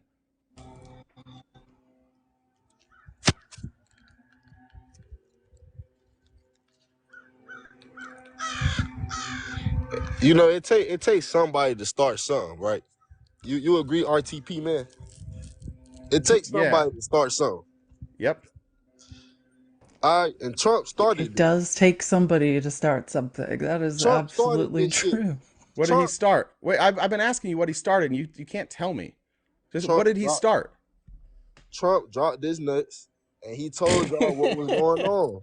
He told y'all what was going on. What is that? So you don't know. So let's be honest. He finna make America great again. So J-Man, let's be honest. You don't know. You can't explain what Donald Trump did. Is that fair? All right, man. It's fair. All right. So why do you simp so hard for Donald Trump when you can't really make an argument as to why? Cause I just can't bring the words together in my brain to tell you why. You know what I think it is, J-Man? I think you like the attention. And I think that you like the attention that you get from right wingers, specifically like being who you are, being a black man. I think you like that attention because I've talked to you multiple times, and you never can tell me why you like Donald Trump. Bruh, I love Trump. Like, I don't I know, but understand you what can't you ever talking tell me about. why. But yes, I do. But then you just like every time I tell you, you be like, "Well, he did it." It's like, Yeah, bro, I like give you I just be facts right. that prove that you're wrong. No, you don't. You do not be giving me no facts. Your ass be like, your ass be like, you be like, I'll be like, yeah. I mean, he gave opportunity zones. They Well, didn't help nobody. tell me what an They didn't help opportunity zone nobody. is. What you mean? Like, I can't tell you the exact definition, but I Well, know I what can tell you what people. it is. Tell me what it is, man. Yeah, it's basically he opened up certain areas that historically had been underinvested in, and he gave incentives Yep. for people with Company. money to invest in these communities. And when we Yep. go back and we look at the investments that went into these communities, what actually wound up happening is that people went in and they invested in companies that paid low-paying jobs. And so they didn't add better jobs into these communities, but because they were allowed to pay lower wages, the people who owned these businesses did really well, but it did nothing to really elevate those communities. I liked the idea, but the problem is there were no controls when you invested in these communities. They didn't say like, hey, you have to invest in good paying jobs. You have to invest in paying jobs with benefits, or you have to invest in reinvesting in the community with your profits. There was nothing like that. It just gave people tax breaks to invest in these underserved communities. So the only reason we brought that up before is you said it affected stock prices. These are all small businesses. They're not Yeah. publicly traded businesses, so it had Yeah. nothing to do with stock prices. You're That's right. the only reason I brought that up before. You're right. Do you think liberals make the world soft? I don't Or even like know what that the means. left What does the that left mean? wing? Like your side, the side that you traded on. I don't know why you went to that side, bro. But Because I use my brain. you went to that side, so Yeah, In because I what was losing way? Will you because I was explain losing it to us arguments. then? How does it? Yeah, exactly. The problem is if you want to do debate, it's almost impossible to debate the far right side to win an argument. But why do you think that, in your words, liberals have made the world soft? I don't like how you said that. It's hard for the right wing to win arguments. It is. That's Yeah, why because you have to use facts. yeah. That's why I switched to being on the left. I was debating people and I didn't have answers to any of their questions. And no matter how hard I looked, no matter who I listened to, no matter how much Ben Shapiro I listened to, no matter how much Drudge Report and how much PragerU I read, when it made sense in my head. But as soon as I got to somebody I had to debate, I didn't have answers for them. And I finally realized, like, oh shit, I don't have answers because they're right. That's what happened. I didn't just switch to the left. Like, it was a slow evolution, but I was losing debates. Do you think they make the world soft though? The left side? I don't know what you mean by that. Like More peaceful? Sure. nah. Okay. Like, all right, so let's, for instance, could this definitely play a role? Like on the game, you can't even say certain words no more because What do you mean on the game? that's like you on a game, you in a party chat, you talking to your homeboys, you can't say certain kind of words no more. Yeah. You think that's because the left side? Yeah. But like, why though? Why should that be? You mean you can't be a bigot? Yeah, I mean that's how society works, dude. Like, historically there have been things that you could say and then it became socially unacceptable to say those things and those things went away. That's literally just how society has always worked, and it's always the progressives, and we call it the left and the right here, but yeah, it's progressives. Progressives always are the people who are sparking change, who are more inclusive. And usually what you can't say, the reason you can't say it anymore is because people become aware of how it affects other people. Like when you use certain slurs, and maybe you didn't mean it as a slur when you said it, but then you become aware that there are people who that slur offends because of whatever they may have gone through, and you feel worse. Like at first you're like, I'm not going to say it because it offends people, and then eventually you understand it and you're like, I'm not going to say it because it offends me. I'm not going to say those words because it bothers me. But yeah, the left's certainly responsible for that. I don't think that makes us softer. I think compassion and understanding is a win. I think that's a good thing. Why I say it make us softer because it opened the door to a whole bunch of other things. Like what? Oh my gosh, it's already opened a lot of doors. Like equality. Like one, yeah. It done opened the door for all type of crazy stuff. Like what? Well, we know some of the controversial topics. Like I have no idea what you're talking about, brother. honestly. Like the trans stuff. Okay. The like that opened up the door, and they can't even get on the same page. What do you mean And by that? What do you mean it opens up? So you're saying that limiting speech has opened up the door to the trans stuff. What do you mean by that? How did limiting speech no, open no, up no. the I'm door, talking and about what the is trans movement. stuff? We're talking about the movement, the What? progressive movement. Okay, Like the progressive like movement you has could tell, opened up the door.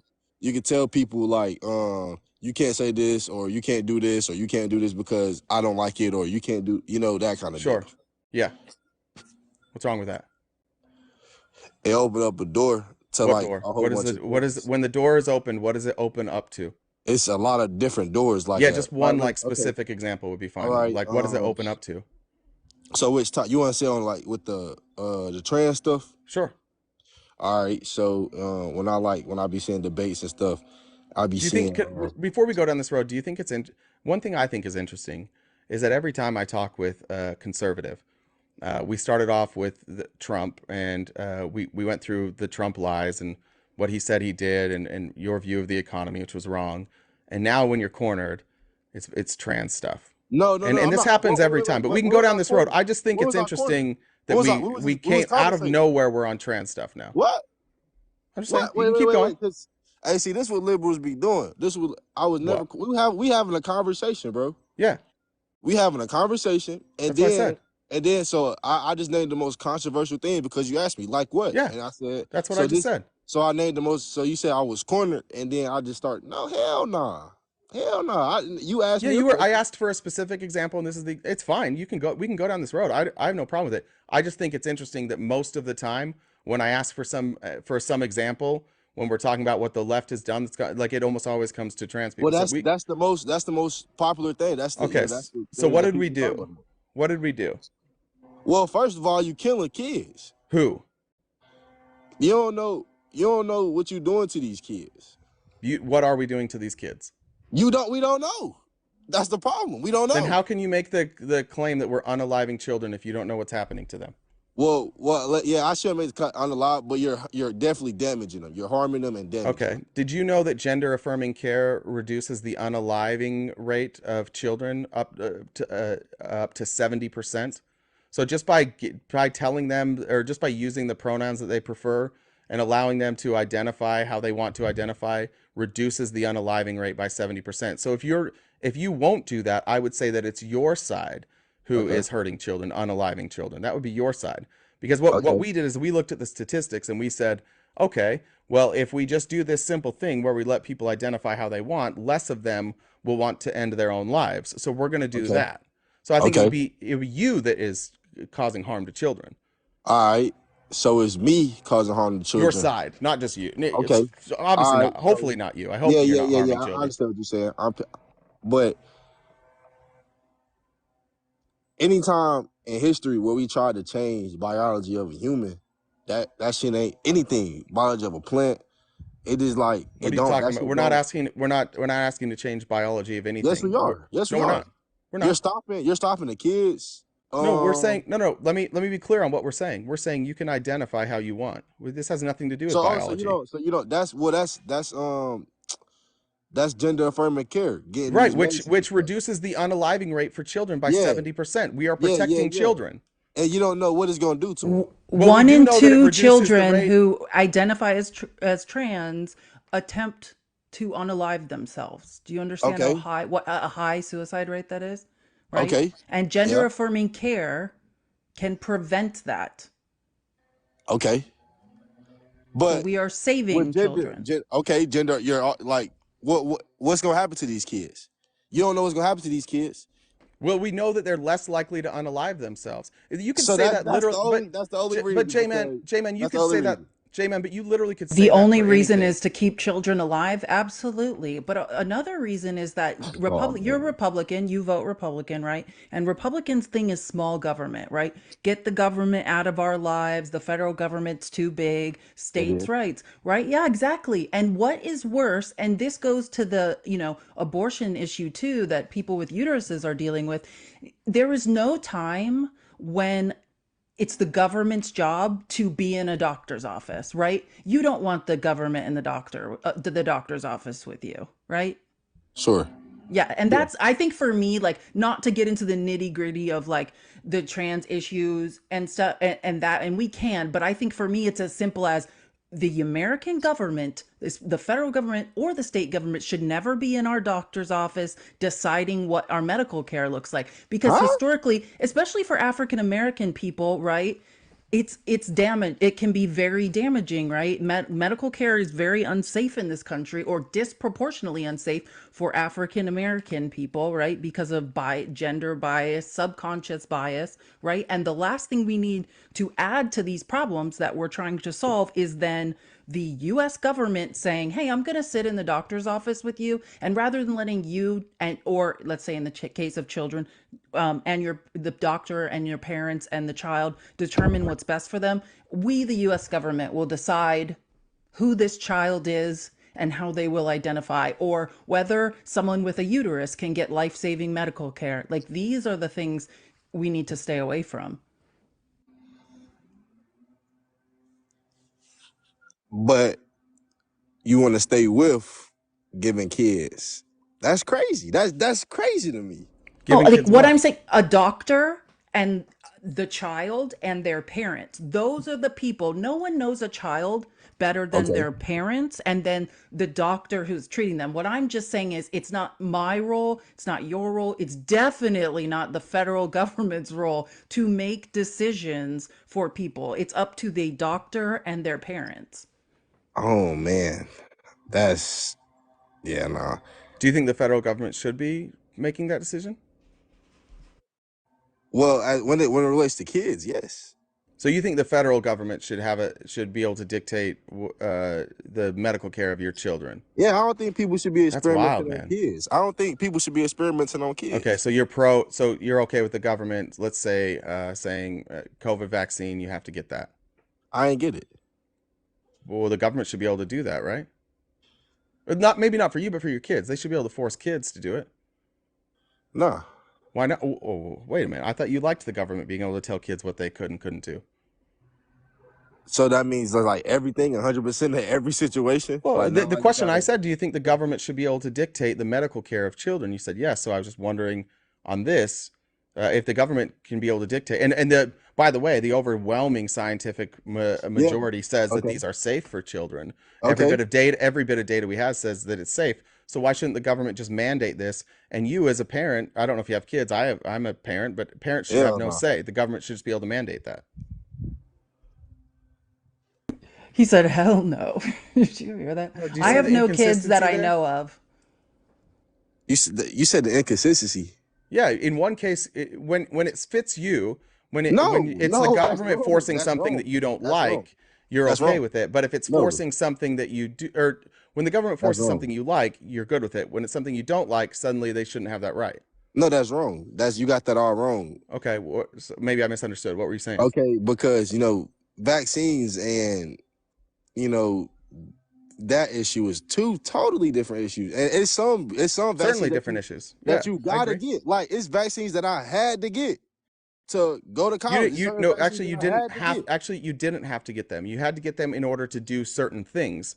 But had you chose not to be vaccinated, you probably just wouldn't have been able to go to like the public school that you went to, or if you were in the military, you wouldn't have been able to be a member of the military. But you still could have been homeschooled. The government would not have forced that. Okay, you're right, but the majority of people go to school. All right, so Right. long story short, niggas getting it. I mean, people getting the vaccines they got to get. Like, come on, bro. Like, I'm just, it wasn't about, this isn't a vaccine argument. I was trying to see, like, you seem to be okay with the government stepping in and being in the doctor's office when it's something that you don't like, even though the science is the opposite of what you think. You want so the do government you? to step in and force parents to do what you want, but when it's reversed, you really don't like it. Yeah, you're putting it that way, but like I said, I don't like kids getting experimented on. There's a whole bunch of research on Brother, do But vaccines. you you, have to stop saying that rhetoric. Kids yeah, are who's not being being, It's not. experimented on. But you need to What stop you saying that because that's Felice? not true. Felice, what you call it? Kids are not being Felice, kids. what you call it? Listen, uh, self-actualization, right? Oh my. Every individual. That's part of this country being a free country. I just like I get to decide who I am, right? Like I'm bisexual. I didn't no one experimented on me to know that, right? Yeah, And I yeah. was told, I was raised super evangelical and I was told I was possessed by the demon of homosexuality, but what it was I just knew when I looked at like men, okay, I'm attracted to them. When I looked at women, I'm attracted to them. It was just me self actualizing, realizing this is who I am. Every American has the right to become who they are intrinsically. Sure. But that's still like you brought up being bisexual. That's not the same severity as getting your period or your whatever, your testosterone cut off. We do That's that. not the Wait, we same do thing. that. Wait, this isn't. But you keep saying it's an experiment. It's not. We've been doing these type of therapeutics for years. Not on this level. No, yes, on this level. No, it's In fact, not. no, Yes, wait, hold women on. take Yes, puberty blockers. Women go into puberty all the time We early, not like talking right, about like there will women. be young kids. No. Trust me, as I Oh used to my be a God. teacher, an elementary school teacher, this Y'all are happened funny. to a student I had. No, listen, I just want you to learn something about puberty blockers. Those are original. One of the reasons they're most prescribed is for young girls to Okay. stop them from having their period too early. Okay. Okay, so I'm just telling you, but that's not experimentation.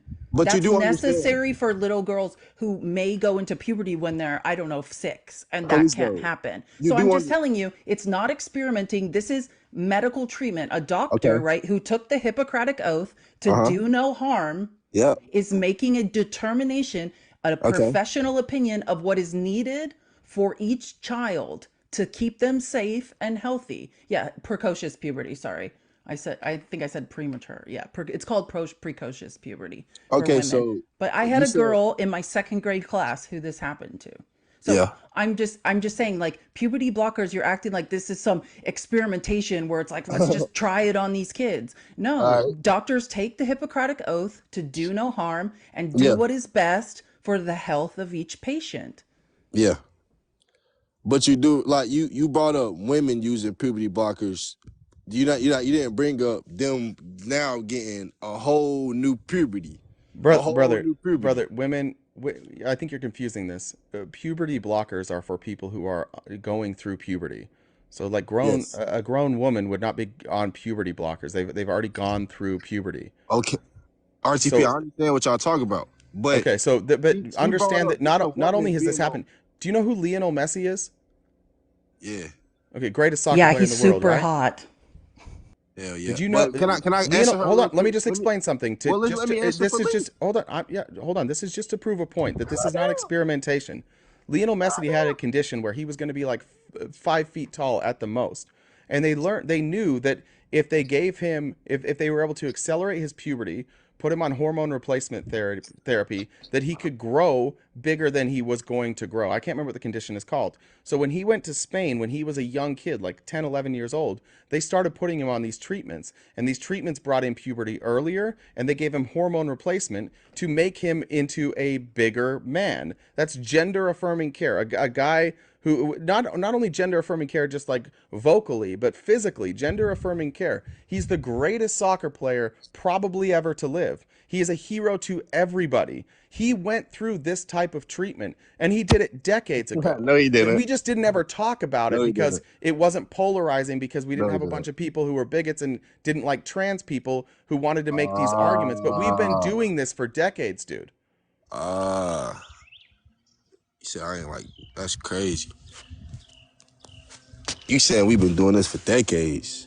Yes. They didn't cut. No, but that, yeah, I just, Hey, let me, the hold on, wait, trans wait, wait, wait. Let community me talk has real quick. Let me talk existed real quick. Let since me the talk real beginning quick. of Let me talk real time, quick. right? Y'all This tag is teaming me right now. naturally occurring in nature, Hey, just like homosexuality. Like, you're acting like this was just invented. It was not. we never gave a little boy. We tried to give a little boy a girl's puberty.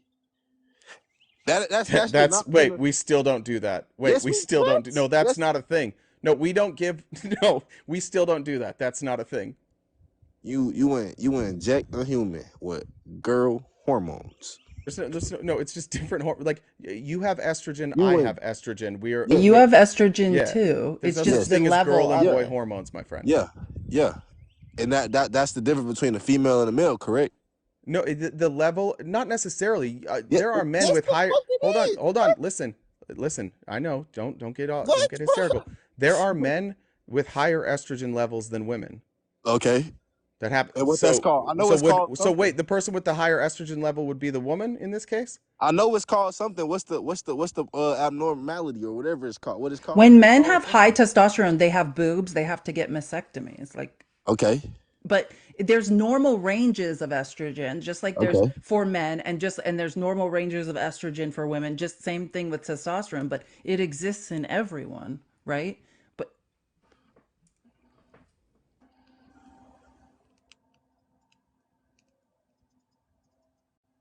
Oh, okay. Yeah. It exists to everybody. Yep. So If have you ever had your testosterone levels checked? yeah, Yeah. So they'll test your estrogen levels at the same time. You have estrogen. yeah. And a lot of times, like specifically for men, if they go on testosterone replacement theory, they have to also take an estrogen blocker because their body it will notice that the estrogen or the testosterone is rising, and they'll try and raise the estrogen. Your body will raise the estrogen to that same level to keep it as it was. So a lot of times when men go on testosterone replacement therapy, or women actually, they will also include an estrogen blocker because your body, whether you are male or female, produces both. All right. So can I ask you a question? You what's the normal range for estrogen in girls like hitting puberty, like 16, 18, whatever? I have no 18. idea. I have no idea. So girls hit puberty way before 16 to 18. I mean, I'm yeah, I not know it's saying like they they do it at can't, like but it's 12. like They do it, 12. yeah, they do Yeah. it at like 12. Yeah, I know that. But I'm saying like what's the level's gonna rise. But let's all right, so as a 16-year-old boy, I'm not 16, but when I was 16 years old, should I have the estrogen levels of a 16-year-old girl? No, but you could even No, without any I'm not. therapy. I'm not. Wait, but that No. exists. People, but there are people that have those levels Okay. without any sort of intervention. And you just said that you're not supposed to. That's not supposed to be how it's supposed to be. You just said that. Well, I didn't. No, I didn't say that. You said no. You There said is no how it's supposed to be. you just said There is no. like this is the problem with your way of thinking. You think that people are designed to have Am I levels tweaking? that everybody has to have certain levels of things. There are levels that fall within normal, meaning that the populace as a whole, you take that and this is the normal level, but that doesn't mean that because you have lower or higher levels that your body's not supposed to be that way. You can raise or lower those levels to get the outcomes that you want. For like as a man, you can have low testosterone and you can Yeah. live, but you Yeah. may not have the energy levels that you want. You Yeah. may not have like the Okay. sexual urges that you want. But Yeah. again, that's just how your body is. And it's yeah. And we're talking about the context when you're like a teenager. But when you're 16, you're not supposed to have estrogen levels of a girl. So you go to a doctor. Like, you know, so if you told somebody that, they're gonna tell you to go to the doctor. They don't just tell you to go to a doctor for no reason. I got the estrogen levels of a 16-year-old girl, and I'm 16 Okay, years so old. let's say you should go to the doctor, right? Because Okay. doctors are who? Experts in medicine, and they Yeah. determine what is needed, what course of treatment, right, to help So you. and what's And so the and that's our police? Can I just point ask is you a that question? Can I just ask you a doctors, question, in police? concert with parents, decide what's best for children. Like, right, like you're saying. So if you're 16 and you're a man and you're a male and you have way too much estrogen, you don't go to the federal government for help, right? Yeah, yeah. You go to the doctor. Can I ask you a question, Felice? What you think they'll say? You take your son. I don't know if you got a son. Let's say you got a son. He's 16. That you take him to a doctor, and he got the levels of a 16-year-old girl. What you think they're gonna tell him? You think they're gonna put him on more estrogen, or you gonna be like, yeah, we need to get that fixed and put him on some testosterone? Well, what if he may say I identify as a girl. Okay, he ain't say none of So that. you The story okay. is as it is. What you think the first thing the doctor gonna recommend? Gender Well, yeah, affirming care. That's what they're doing. So because your son is a boy and identifies as a boy, that your son will want care and treatment that affirms their gender. So your son will get that treatment in this scenario, but you're advocating that if it was my son and my son identifies as a girl, that my son not, or I guess my daughter, excuse me, would not be allowed to have that treatment. So you're advocating that only people who identify with the gender they were assigned at birth are allowed to have gender affirming care. If you don't identify with the gender you were assigned at birth, you can't have gender affirming care, and the government should be used to stand in the way of you receiving that gender affirming care.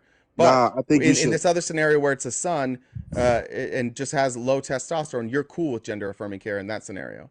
That's natural for his body. His body. It's not natural for his body. If it was natural for his body, he wouldn't have a problem. We wouldn't have lower testosterone. It's clearly not natural for his body, which is why you need gender affirming care to make his body feel more natural to what he thinks in his head. It's literally the exact same fucking thing. Yeah. But it's not though.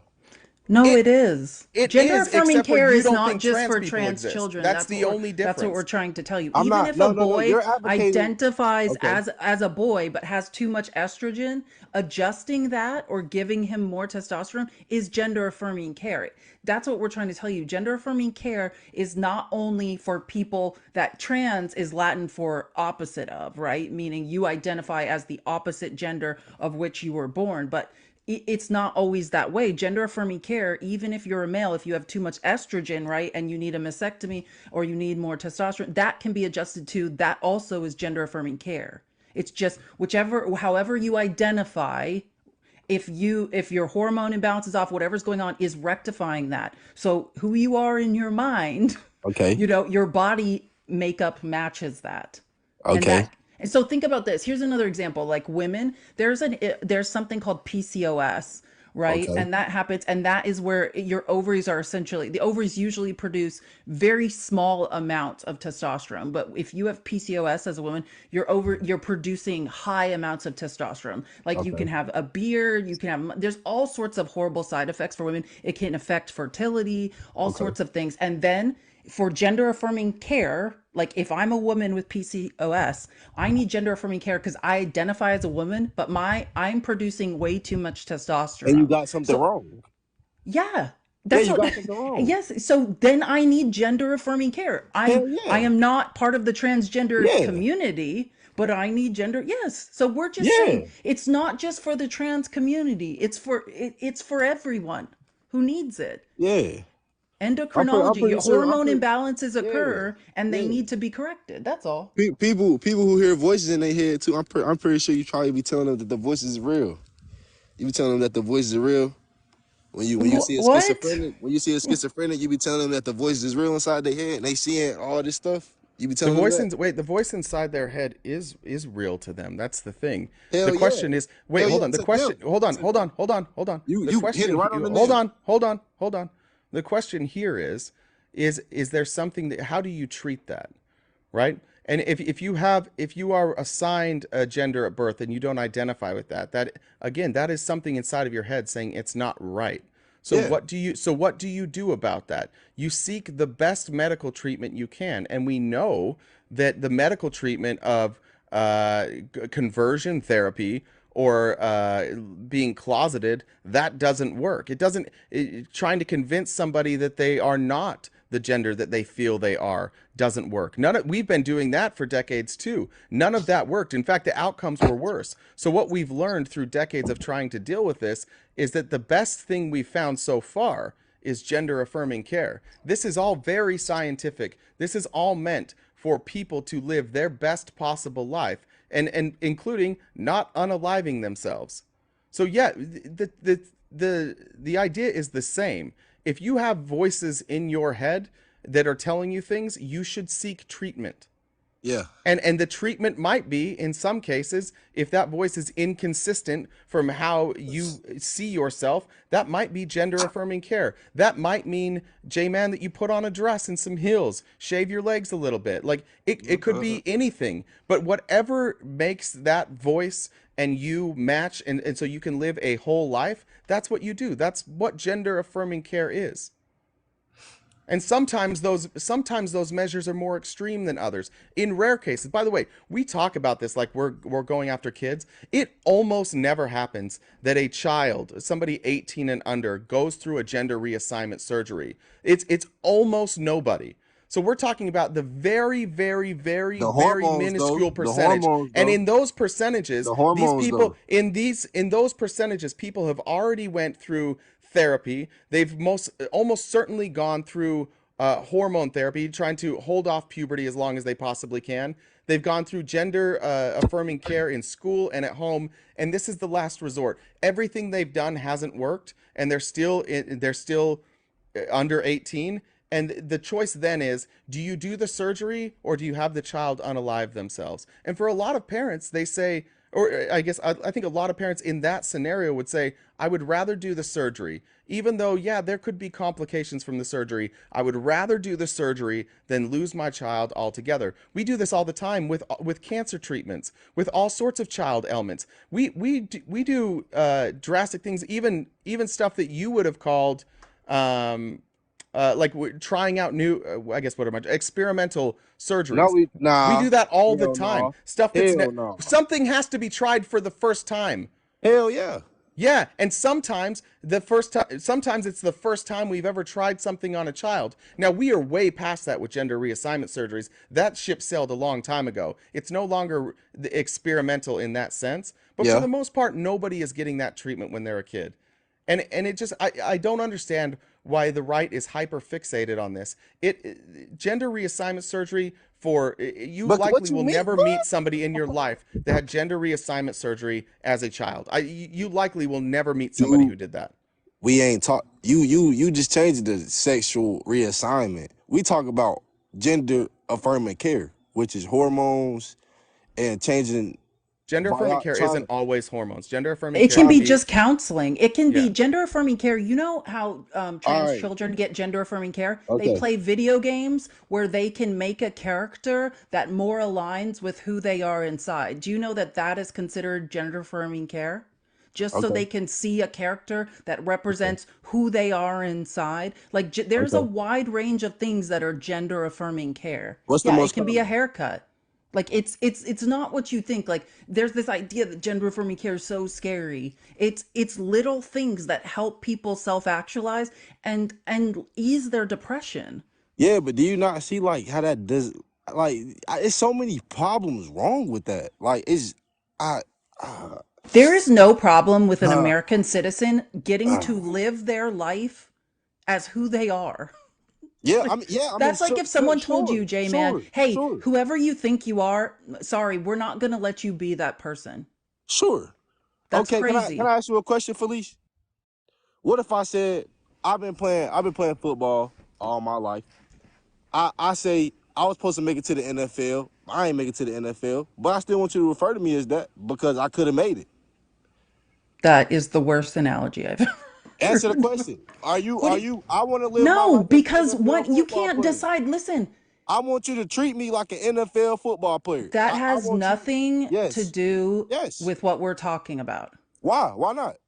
Because Because I want to live NFL my life football, like that. I'll explain, because NFL football players are treated differently. We should not Okay. treat human beings differently based on their gender. The flaw in your argument here is that you think women and men should be treated differently because you're part of a very patriarchal society. I'm saying that nobody should be treated differently regardless of their gender. NFL players are treated a little bit differently. They go and they play football on Sunday. They get paid millions of dollars. They're celebrities. They have earned that. Whether you like how much they get paid or not. There are other things that go along with being an NFL player, like you get health insurance. You may have a lifetime income from the players union. There are a lot of things that go into that. That's part of our economic system. So which However, one do you think is more important? when you're saying people, when you compare those two things, it goes to show like you actually think people should be treated differently based on their gender. Yes. There we go. I think people should be treated different based upon their gender. Yes. Okay, there you go. So how should people be treated different? Like, so you think women and men should be treated differently because of their gender? Yes. Okay. Why? Just like certain things. Yes. Why? Because we're two different creatures. As a woman. Well, no, why should we be treated differently? I understand that you're saying that men and women are different. I agree with you. Men and women are different, but why should Yeah. they be treated differently? because we have different roles in the world. What we do? Okay, what are our different roles? Let's just say what you want to say. Women are to have children, right? Women have children. Nah, I can't really tell you other people's role, but I know my role. What's your role? I got mama look after. Roof sitter. I got mama to look after. Yeah. Is that a role that's for every man? I think I think every man should try to build a relationship with their mom, but I ain't gonna say it's just set in stone. Okay, so it seems like you don't have any roles that you can specifically point to. So then I'm going to ask you again, if there's not roles, because you can't point to any specific roles, why should men and women be treated differently? You're trying to tell me that you're trying to make me tell you that 100% of men should do this, and that's not the case. Okay. Well, then it sounds like there are no roles, and so then I'm going to ask the question again: why should men and women be treated differently? It is roles. Like that's not what you want. That's not what you understand. It sounds to me like do you what if you didn't take care of your mom? Is there anything that would happen to you if you didn't take care of your mom? Yeah. What? People probably look at me different. People. Okay, so just the perception. Yeah. Okay, so and I wouldn't look at myself the same way. Got it. So you think that like peer pressure should just run our society? Nah, peer pressure. Nah. Okay, well now I'm confused again because you just said that the role that you have is because of how people will think about you. That's peer pressure. Now I'm back to again. So why should men and women be treated differently then? Family members. Why should men and women be treated differently? Let me tell you, because men. It's different from women. Let me tell you. We covered that part already. Women can also take care of their mothers. That probably comes as a shock to you. But let me tell you how. Let me tell you how. I got a girl, bro. Do y'all homework. J-Man get the biddies. Okay, but what is that? So why should you treat your girl? So why should men and women be treated different then? Because you have a girlfriend, you get the biddies. Why should men and women be treated differently? She come to me when she need to cry. Okay, so why should men and women be treated differently? I don't come to her when I need to cry. Okay, so why should men and women be treated differently? I just told you. No, you didn't. You told me that when she cries, she comes to you. That has nothing to do with why men and women when I cry, do I go to her? I don't know. You should. An instinct thing, bro. Do you not go to her? No, bro. You don't trust her enough with your feelings, man. I'm sorry about your relationship, bro. I hope do, it gets bro. Deeper. But I don't go to my girl crying, bro. Who do you go to? I go to my mama. Okay, so why should men and women? Okay, your mama's boy. Got it. You go to a different woman. Be treated differently? I go to my homeboys. Okay, you go crying to your homeboys. I bet. So why should men and women be treated differently? Because we two different people. We already covered that, but why? Why should we be treated differently? So we shouldn't? I don't think so. I think men and women should not be treated differently. You think we should all be treated equal? You think I should go in the bathroom with your daughter, bro? No, I don't think anybody should go in the bathroom with my daughter. It's a weird question to ask. You think I should have the same access to the public restroom? Yes. What the? Yeah, it's a public. Yeah, it's a public restroom. What the fuck, bro? Oh, is the thing. What? You said we just. Do you know in many countries, J-Bib, that bathrooms? This is gonna blow your mind now. I lived in a country where in the city, all the bathrooms were unisex. Yeah, I went to dinner. Do you understand that? Like that in other places, there's just bathrooms. Like the restaurant I went to yesterday didn't have gendered bathrooms. You just went into whatever bathroom was open. It was fine. In fact, my daughter went in there. Bro, that's crazy, bro. I know. And guess what? She's fine. Isn't that crazy? Nothing even happened. Crazy, bro. I know. All right, anyways, J-Man, I got a hard stop at once. So I'm gonna cut you off. It was good talking to you. Be well. Felice. Wow, that was my first time meeting him. He's a national. That was like, I got so nauseous when he was like shaking his camera on the roof. I was like, I'm going to be ill. It's like watching Saving Private Ryan.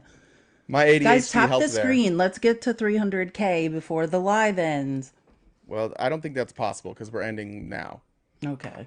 It was a nice idea.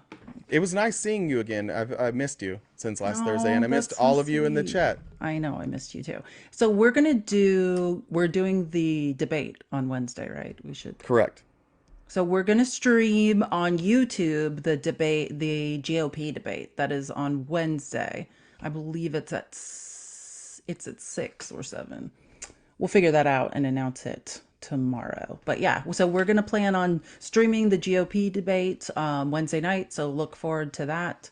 And I think that's all I really have to say. Terrific. Yep. We'll see you guys tomorrow morning. We'll have a time nailed down for you tomorrow morning. And then if you're not following on YouTube already, it's shit. Is it RTP Talks? I can't even remember what it is on YouTube. It's in my link tree. So go to my link tree, follow us there, turn on your notifications. You'll find when we go live. The replays from last week did not post. One of them, I don't know why it didn't post, and the other one, I do know why it didn't post, and it's because I didn't post it.